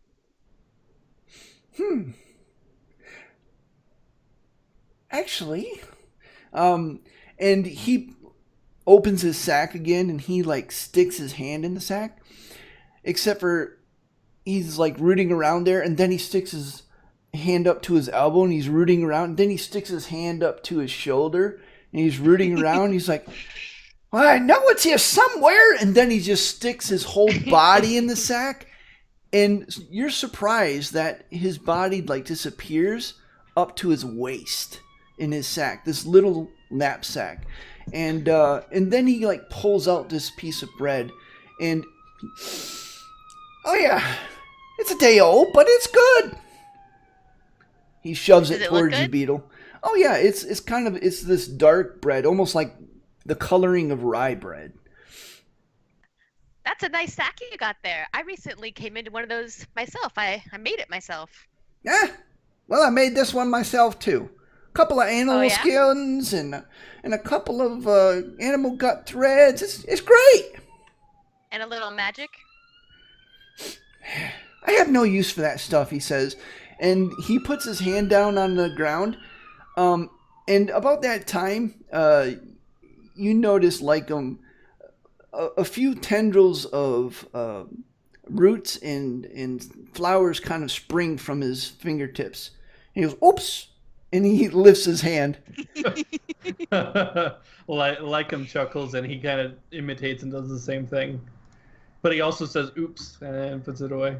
Well, I hope you like your bread. He seems suddenly flustered and a little angry at himself as he flaps the knapsack closed, cinches it tight, and he throws it over his shoulder. And as he turns, you see a crow that had been hovering in the air. You guys didn't see him before, but the crow lands on his knapsack, and he walks off into the field. He disappears right into this tall growing hops and barley field. Did I recognize that crow? It, as far as you can tell from the momentary flash before it landed, on his this Bakudo's backpack, and he disappeared. And he did disappear, by the way. You hear him rustling in the field, and all of a sudden there was nothing. Just dead silence. I didn't get the recipe from him. Oh. That guy was not what he seemed. What do you mean? I don't think that was a dwarf, Emeraldi. Or Well- maybe he was a dwarf, but I think he was more than a dwarf. Well, every dwarf is more than a dwarf. I mean,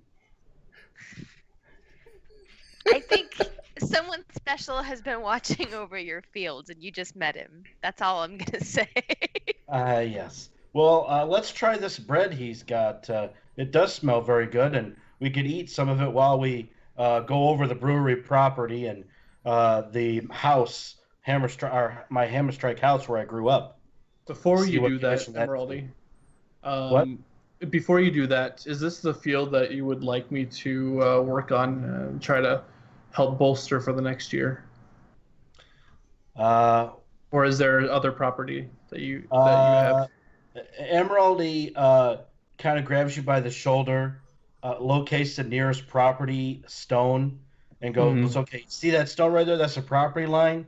And then he turns you like 90 degrees another way. You see that one way down there? And it's like a quarter mile down. We need so many fields of grain and hops to make beer, and we own it all. And I'm sure you couldn't do it all, but maybe if you were to scan through the fields real quick as a bird or something, you could figure out which fields are the weakest and bless those. These fields look wonderful. So in all, there's about 6 large fields. Like them, you get the sense that you might be able to do one in a reasonable amount of time. However, the spell, it says 8 hours. It'll take me to do a half mile. 8 hours. Wow. Yeah, it's a long spell to enrich the land. Okay, so I mean, you guys can camp here if that's what you wanted. And yeah, I was gonna fill them in on how long it was gonna take and stuff, but all right, I'll start that now. So, like as you kind of sink into your spell, is it a spell? I'm unfamiliar with it's what a you're third doing. level spell. Okay, so as you sink in your spell and begin that process, the rest of you head down to the brewery. The brewery itself it comprises of several different warehouses, along with the actual vat, one of which was several vats. The warehouses, unfortunately, most of the barrels have been broken or stolen, and they're no longer there.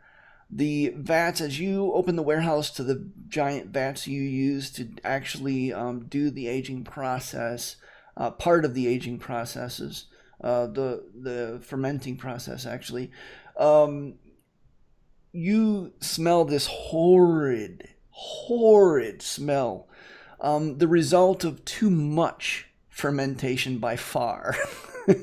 Emerald realizes this. Oh, this could be dangerous. No fires in here. Emeraldi, you need to stand back. I got to empty all these. It's going to be awful for a day, but they do need to be dumped. You go to the wheel on some of the valves and start opening, and the stuff that comes out is just like sluice. It's nasty stuff.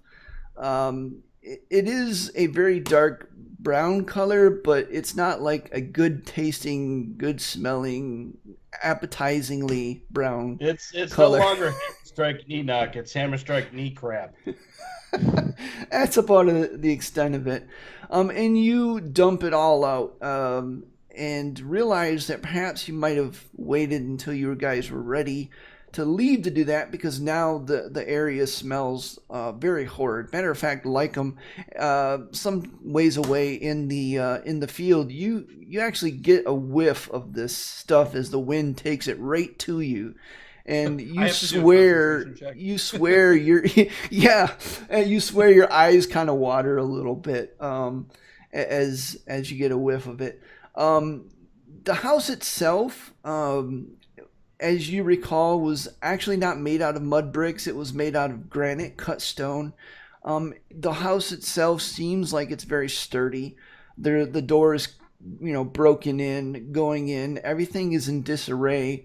But a lot of the like the shelving and things like that were kind of made of worked stone. It was one of your great ancestors' pastimes that they like to do in the evenings after a hard day of work.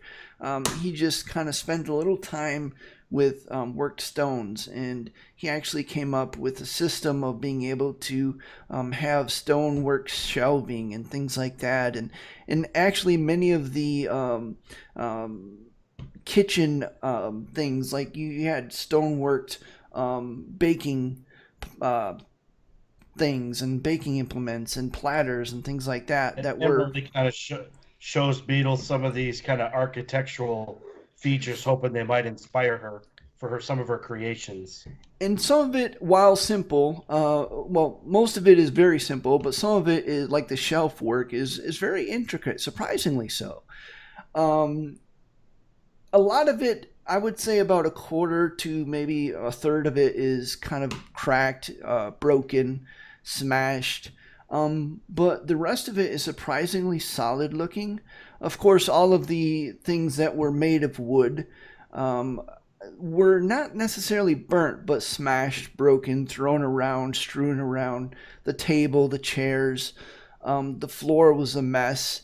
You can see that some carpenter ants had gotten in there. It's in disrepair, but it doesn't look too bad. Emeraldi asks, well, let's search the house, see if there's anything we can find. I want to see if there's anything from my past I can dig up. Or there may be some hidden things here, but I know my mother said she kind of didn't really want me poking around, but we may need, I don't know what my father kept. He may have had some things that he didn't tell my mother about. He kind of chuckles. But if there's anything useful, we should take it with us on our journey. And I'll be able to leave a report here in this desk that she'll know to look. And he overturns a mug that was on the wall. It's kind of like a sign, know that there's something in the desk. Okay. Make an investigation check as you're looking around, Emeraldi. Can I make one too? Because I'm looking around. You can help Emeraldi, yeah. Okay, I'll help him. All right, as you're both looking around, you don't notice. I mean, there's not a lot of value here. There was a few chests that were broken open in your parents' room. There was kind of this wardrobe, but it was empty. The only thing that you found that was a little curious was a single coin. A single gold coin that was placed on a dresser in your parents' room. It was face up. And, what's the face? It looks to be just a normal coin that was minted by Earthhome. But it's just kind of an odd juxtaposition, based on the fact that there was almost literally nothing of value as you look around. I cast detect magic. Emeraldi checks for loose paneling or up above where the coin was. Okay. You don't detect any magic on it. Okay. It looks to be just a coin. Okay. As you look at for the loose paneling on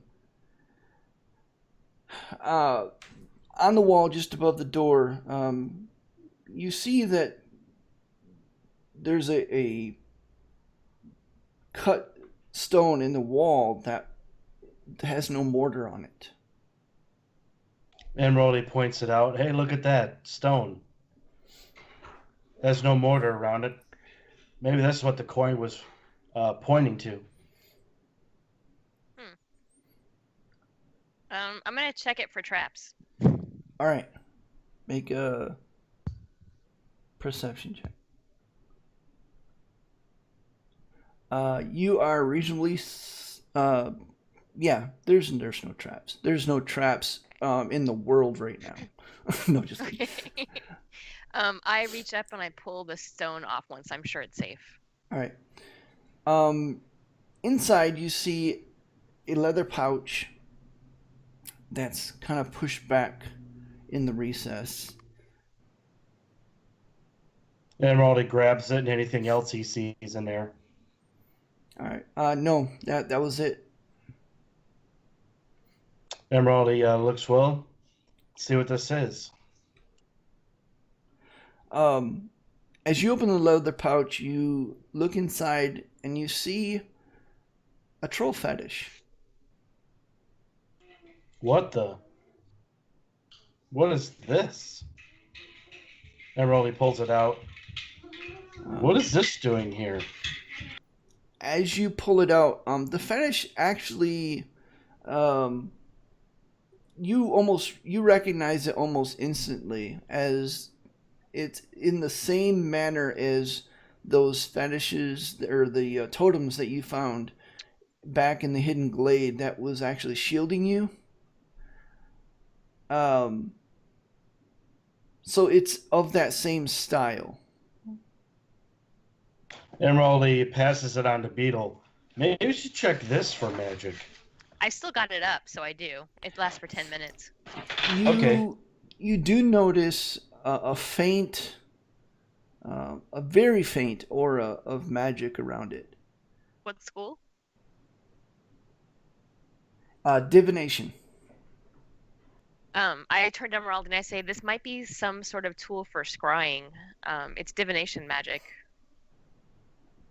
Could you identify the nature of the magic? I know Velis is. Yeah, I can do that. I'll take 10 minutes with it and cast Identify as a ritual.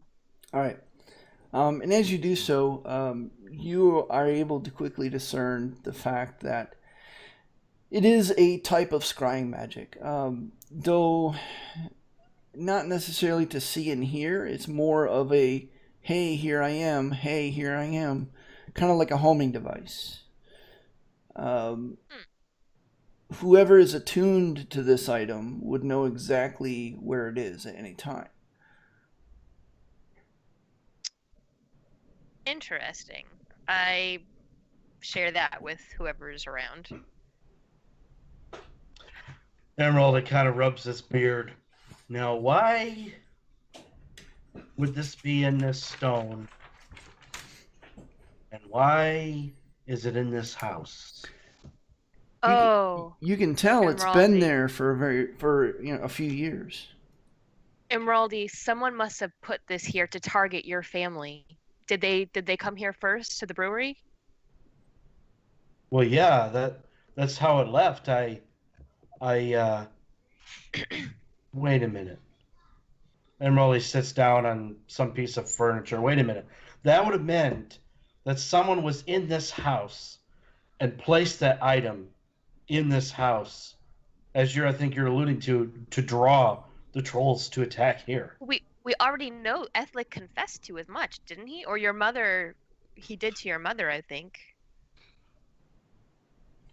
Well, I mean, I guess it could have been him, but... Who else would it have been, unless someone was in league with him? It certainly wasn't your uncle. No. But that does bring about some different questions, for sure. Maybe we should further check this room, or maybe I should go to my bedroom and see, or even my mother's room and see if we find anything else. Okay. You spend some time looking around. You don't find anything else. I don't know if you want to keep this as evidence against your cousin and leave it here for your mom to find. Otherwise, I would say... Yeah, I guess we can. I got that one drawer that I'm going to leave the report in with my special sign of turning up the love. And we'll leave this in here as evidence that it was placed in here a long time ago. Okay. Oh, that's So that means it's been planned. It was planned for a while. The attack on the brewery. It was not random. It was not just an insurgent. We already knew that.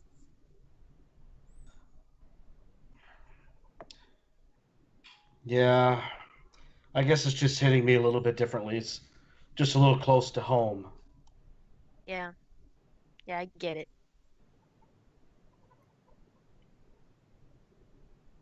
Well, let's see if we can strike up a fire and make camp for the night. Are you comfortable staying in here? Sure, I'm gonna check my room to see if there's any childhood things left behind that I should take with me, but Okay, give me a shout if you need anything. Of course. Emeraldi, as you check your room out, you do find an amulet that was given to you on your name day, your 5th name day, as a young child. It was given to you by your mother, and it has been since a little bit of a running rivalry, a friendly one between you and your mother, of course. She is a very strong devotee of Moradin, whereas you have always gravitated towards Baranar for whatever reason. And on one side of the amulet is, of course, the symbol of Baranar, and on the other side of the amulet, the medallion part of the amulet, is the symbol of Moradin, and engraved along the bottom, you see on the Moradin side, bless Moradin, or bless Baranar, and on the Baranar side, you see engraved bless Moradin. Emeraldi kind of sits and kind of chuckles. He remembers wearing this and pretty much everywhere. He looks at the chain to see whether he could still wear it today or whether he'd need to put it on a new chain. It is built for a rather younger and less robust neck. It would be a very tight fit, like choking you. Emeraldi sees if he could find any rope or twine he could make a new a rope to put it through. You're able to easily find a leather thong that you can strap to a medallion and wear it. Yep, Emeraldi puts it on and comes back out and shows Beetle. Well, look what I found. A little token from my name day when I was 5. And I tell her the story about my mother being an avid devotee of Moradin, and I was kind of the rebellious kid and liked Baranar more than Moradin, and she had this crafted for me as kind of an inside joke. Ah, yes. So rebellious, choosing a different lawful good god to worship. Emeraldi just kind of gives her kind of a sad, pouty face. You rebel. So as you guys kind of gather around, Lycum, you're able to finish your spell. You come in late night, because it was, it's 8 hours later. It's close to midnight now as you come in. A little tired. It was a little bit of an ordeal for you. There's a fire in the hearth. The hearth is made of stone and very solid, very intact. You guys spend another uneventful evening there at the Hammerstrike Brewery, or the remnants thereof, getting the occasional gust of wind blowing some putrid stench your way from the over fermented ale, and you all are able to kind of pass the night uneventfully. Beetle restores as much as she can of the shells using mending, and sets Bert to help her with that. And he works all through the night. He manages to mend quite a few things, even to some of the stone stoneware and stuff that was cracked. He even enterprisingly enough tried to mend some of the badly shattered stuff, and it just ended up being like this lump of stone kind of stacked there. But he tried. And Emeraldi, you're actually probably as you wake up, you see all of these things. A lot of it has been repaired.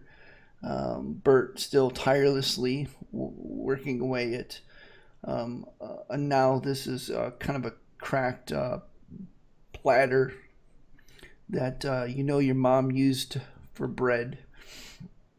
And Emeraldi grabs that platter and sets the remainder of the heft of bread. Let's break bread together before we leave. And you do so. The bread is actually pretty darn good. It's got this wild tang to it. I don't know if you ever had barley, kind of a barley mix with your steak, but man, I tell you what, that's exactly what it tastes like. It's just got this really earthy, really tasty, with a hop overtone on it, and very, very unique. I've never quite had a bread perhaps like this before. You're able to have a good breakfast, and in short order. Out, I'll be back. You guys continue on. In short order, you are all ready to go once again.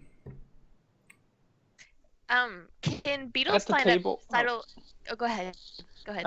At this meal, Banner just says, he sort of stands up, and regarding Emeraldi, I think briefly, and then everyone, he just says, or everyone, and he says, I just want to say thank you for what we are about to do. And Emeraldi, I hope that when next we visit here, that we find your home rebuilt. Thank you, Banner.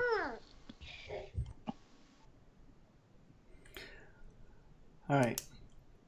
You guys, are you guys going to head on north then? Yeah. Yep, on our way to Coltar and then up and around to Hardcastle. All right. And you do. Matter of fact, as you continue on, the days pass, because I'm fast forwarding things. The days pass, you make your way around Rift Lake. You enter into... Quick question. Yeah. About the days passing. Can I continue my studies?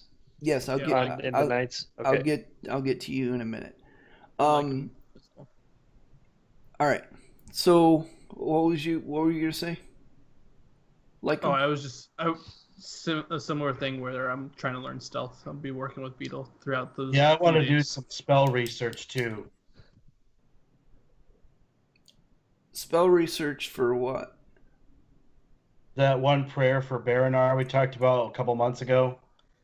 Okay. I haven't had the opportunity to come back to that. And neither have I. I didn't forget about it, but it's okay. We'll come back to that. Okay. So you guys travel. It takes you about 2 weeks to Hardcastle. And at Hardcastle, you guys manage. Hardcastle is more of a place you go through and not a place you stay. It's a place to resupply, and that's about it. And you guys do so. You resupply, and you continue on north, down the road of dust. For those of you learning new skills, go ahead and make 14d20. And then mark off your successful rolls. Can Beetle spend some time making a couple more of Molotov cocktails? Yeah. Okay. All right. Do you want a tinkering roll? Yeah. Like them, that's... hold on. Like them, that's 1, 2, 3, 4, 5, 6, 7. Yeah, that's right. what I got. Nice. Okay. And... Dawn, that's 1, 2, 3, 4, 5, 6. All right, so Dawn, you're up to a total of 7, and Lycum, you're up to a total of 7. Lycum, I'll get back to you on how many total you have to have. Sounds good. For stealth. As soon as I write it down here. Okay.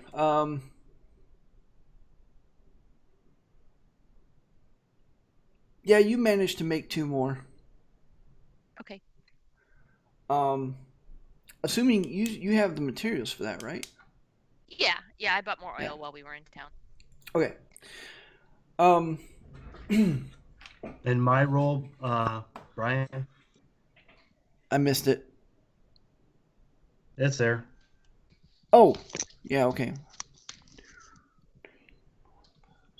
Oh, yeah, you're up to 7 too. What is this with all the 7? I think we just won the jackpot. Woohoo! 7s across the board. Where's my million? All right. So, you guys are just out of Hardcastle. You are not quite a day's journey north of Hardcastle along the Road of Dust.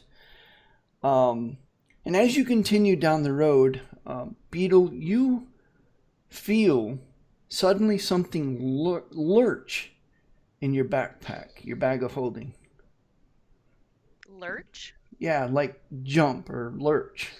It moved. I stop and I start digging around and look. All right. As you open your pack,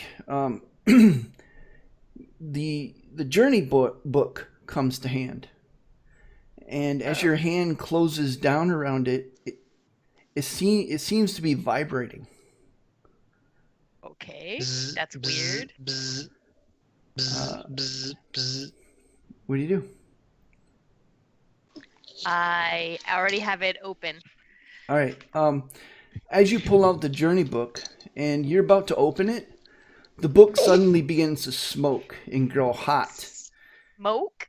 Smoke, yes. It lurches out of your grasp and flies through the air to land with its pages open about 10 yards away. I tell... Banner gingerly approaches and looks at it with his fancy eyes. I tell Bert and Cog not to let it go any further and like send them after it. All right. So Banner, Bert, and Cog. Banner, as you all three, the animals and the mechanized thing and Banner. Wow. Okay. As you approach, you see black runes suddenly burn itself into its pages, and then suddenly it combusts. All three of them, Banner, you, and Bert and Cog, have to make dexterity saving throws. As this huge explosion just thunders, Banner, you...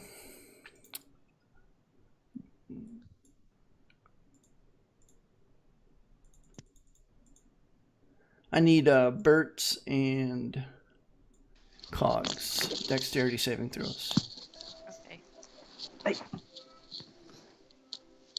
Lay down, sweetie.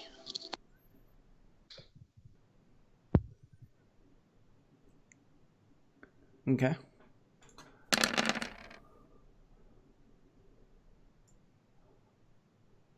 The first one was Bert, the second one was Cog. Right. Okay. So,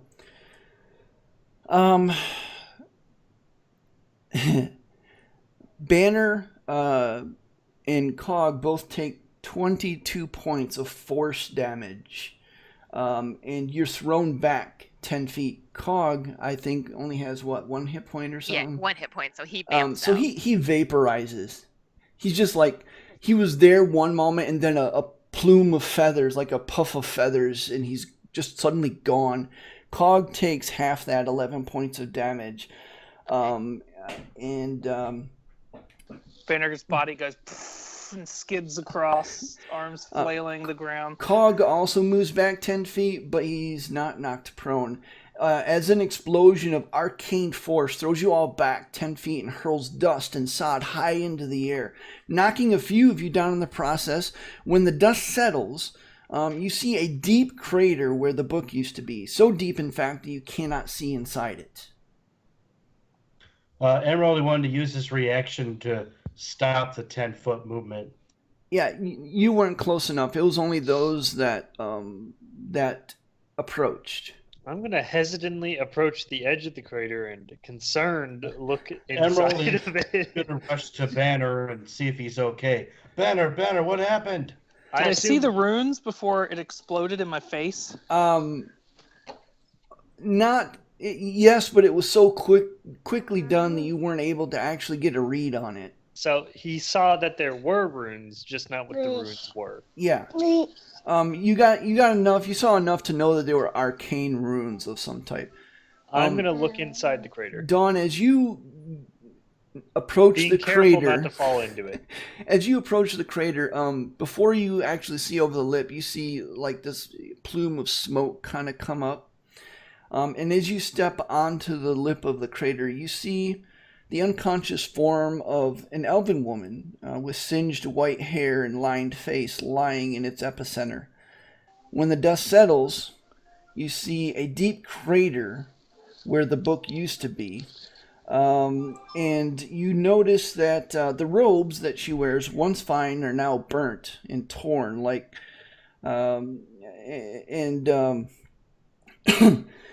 Sorry, the woman's actually curled around in a fetal position, arms wrapped around the smoking ruin of another book. And matter of fact, she seems to be holding it in a death grip.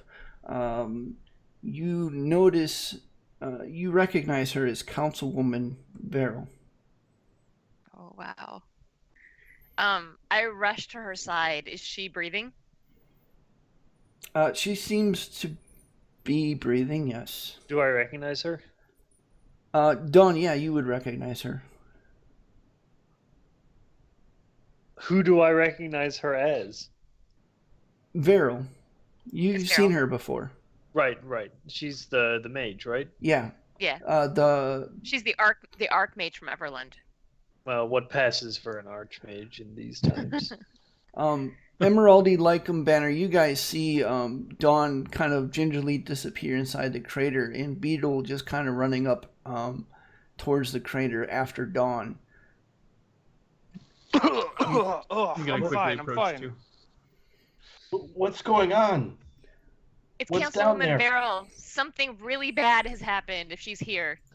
What? I'm going to druidcraft some wind to blow out the smoke a little bit so we can see into the crater a little bit. Does anyone have rope? Let's get her out of there. I'd pick her up and carry her out. All right. Those of you with the Councilwoman, make medicine checks as you just kind of check her over real quick. Dawn, you can tell that she's passed out. She's very weak looking. She doesn't seem to be, she's burnt in a few places, but she doesn't seem in imminent danger of dying. Yeah, correct. She's unconscious. She's wounded. I pop a regular potion of healing down her throat. As you do so, some of her wounds seem to heal the burns and stuff, the bruises, but she doesn't wake up. Okay. Guys, we need to look for a place to make camp. We gotta take care of her. We gotta find out what happened in Everland. What happened in Silvery Moon. She was in Silvery Moon. The city could have been attacked. Who knows what happened? Yeah. And as you're kind of there, and you attempt to kind of more thoroughly treat Beryl as you pick her up, you hear what seems to be a soft explosion high in the air, and what sounds like a rush of water, only different.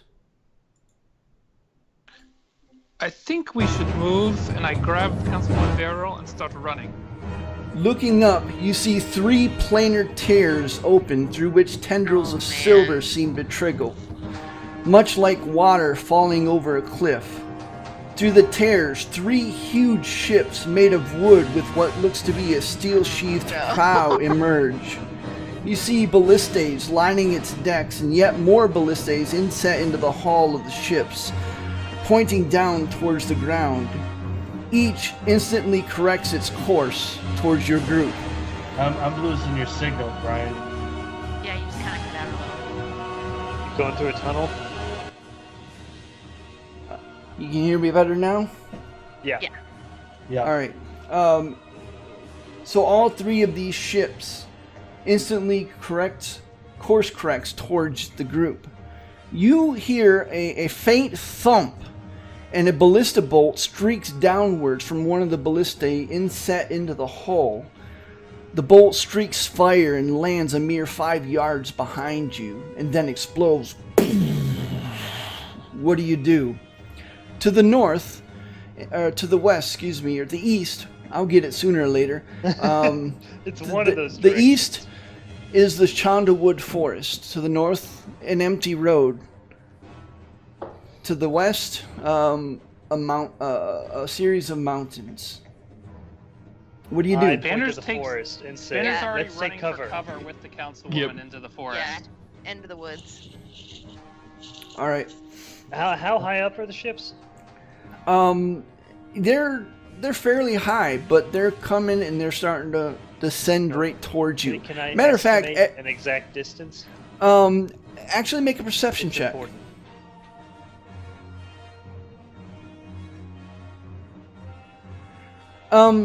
You can tell they're 400-500 feet away Okay. at least, but you hear further thump, thump, thump, more fiery streaks as ballista bolts now seem to be trailing towards you.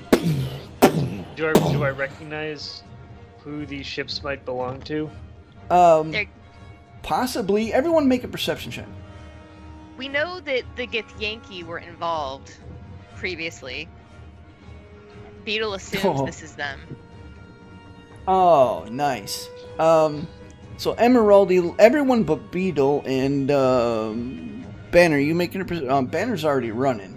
As you guys are you following Banner? Yeah, I I grabbed- pointed All toward right. the forest. So everybody's streaking off to the east. As I you grab Bert and run. as you take a moment before you do so, everyone but Beetle can see on the prow of the lead ship, now in a kind of a wedge formation, you see a familiar form. Actually, Dawn will be the only one, and Emeraldi would be the only ones would recognize the familiar form of Marissa, standing on the bow of the ship. As you stare, she points towards you, and you hear she's yelling something. Can't tell; she's too far away. Behind the And she's standing right at the prow of the ship? yeah, I mean, well, not right at the prow, but she's Beetle was the only one who saw her at there, the don't bow forget. of the ship. No, I saw her. I didn't see her. Oh, I thought it was Beetle. Nope, I'm the she only- I'm one of rolled the an ones who 11. So, wait, describe, like, I'm glancing up at her. I see her. How close to the edge of the prow of the ship is she? I mean, she's at the bow of the ship. There's a hand railing, and she's standing there. I'm contemplating doing something incredibly stupid, but... Do it. Do it. And That'd be so as you're awesome. contemplating, behind the 3 ships, 3 more airships emerge from the planar tears, and then the tears close as now 6 airships are heading your way. More ballista bolts. Are we in the trees yet? You're running towards the trees. Dawn seems to be hesitating. Beetle, I'm not sure what she's doing. Towards the trees before I get skewered by a I ballistic guess my bolt. question is, have we arrived there yet? That's all. Yeah, I mean, Banner, you're there. You're there okay. at this I put the point. councilwoman down, and I start to cover everyone's retreat and throwing Eldritch blasts at the ship. And I I turn think they're around. out of range. They're like 500 feet in the air. Yeah, they're quite a ways. I mean, you Oh. can do it, but other than pinpointing your location, I'm not sure Oh, okay. I thought they were closer than that. If they're shooting at us, never mind. So Beetle had Bert jump on her back and started running Well, after Banner. I mean, they're missing every shot, so they aren't doing a great job. well, they're zeroing in quite quickly on your location. Matter of fact, they're coming towards you now, towards the east, towards the forest. You keep running? Yep. All right. As you continue to run overhead, the airships can be heard. It's been a couple minutes now since you've seen them, pumping your legs. Your legs are burning. Your lungs are burning. You continue careening through the forest. Yes? Never mind. I don't think I can anymore. Keep going. Okay. I was going to do something right as I entered the tree line. If they I come guess within it's right. range, I do want to know if they do come within range of us, I guess. And Lycum actually cast Pass Without a Trace, even though, I mean, it's just on us, and we would leave no tracks at that point. If we tried to stealth, it would give us a +10, but mostly for the no tracks, trying to help hide us a little bit. Okay. And as you're running, suddenly behind you, you hear this cracking sound as big barrels seem to be falling from the skies now. And as soon as they land, they burst open and great plumes of flame erupt. The forest behind you now is on fire as the ships, unable to see you, now are beginning to drop giant like barrels full of fire oil. I curse profusely in Sylvan. Lycum, as you guys are running, you do see something curious. You see a couple of crows, and they're hopping from branch to branch. They seem to be pacing you just in front of you.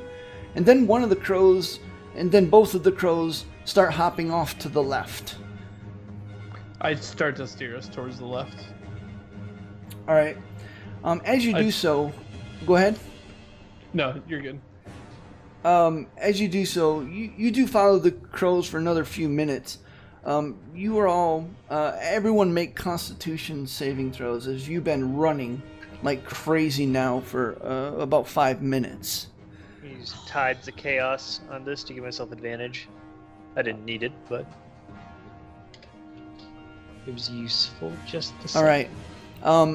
Emeraldi, you have 1 point of exhaustion now as your legs are extremely tired from hoofing it. After all, you are wearing plate armor. But you follow the crows another few minutes, and fire rages behind you as the airships, now having lost complete track of you apparently, continue just to kind of haphazardly drop fire oil casks in the forest with fresh plumes of flame. Some of them get close for a moment, and some of them seem to be going further away, and up through the canopy of the trees you see that they're actually in a search grid pattern now, weaving in and out from each other. You see the occasional glimpse of some figures behind the railings. You see these figures throw down these great ropes off the side as they continue to move. You look up and you see both crows now perched on either side of a stony ruin, an opening into the ruin that seems to descend into darkness. As we're running towards it, I point it out to the rest of the group. I say, "Hey, in there." Do you all go? No argument here. I hope the master of these crows doesn't hold a grudge that I shot one. Me too, as I chuckle and laugh. We keep rolling in. You Banner all grimaces as he follows, heads in. Not sure what to make of this. You all rush into the dark opening. Soft soils from years of sediment build up long since having hid any stone floors it may have had. The change from dark to light is rather sudden. Banner, you and Velas both kind of stumble forward a little bit, having been robbed of sight almost. grabbing hold of whoever is in front of you. In Banner's case, it was Beetle's shoulder. In Velas's case, it was the edge of Emeraldi's armor as he kind of barrels forward. Behind you, the sounds of calling casks recede ever so slightly. You hear a zipping sound and footballs as several crew members from the airships above rappel down. You mentally count the number of footfalls you hear. You lose track at nearly 20. As you continue to push forward, you hear the sound of a breaking cask, a harsh explosion. My voice. A harsh explosion, and the entrance begins to crumble. Everyone make a dexterity saving throw as the stone continues to fall as you rush forward. Oh.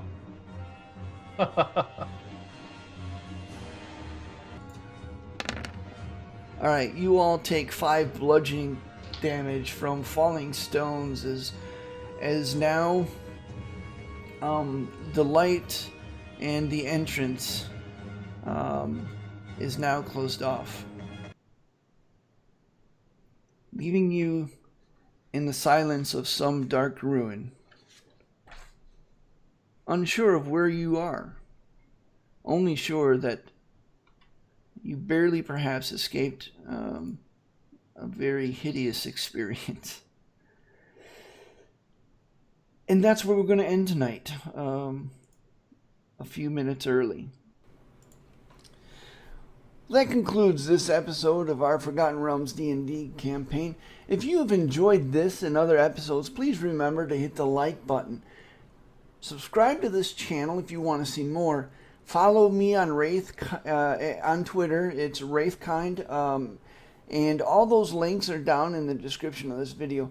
Thank you again for your time, and I hope to see you next time. Have a great day.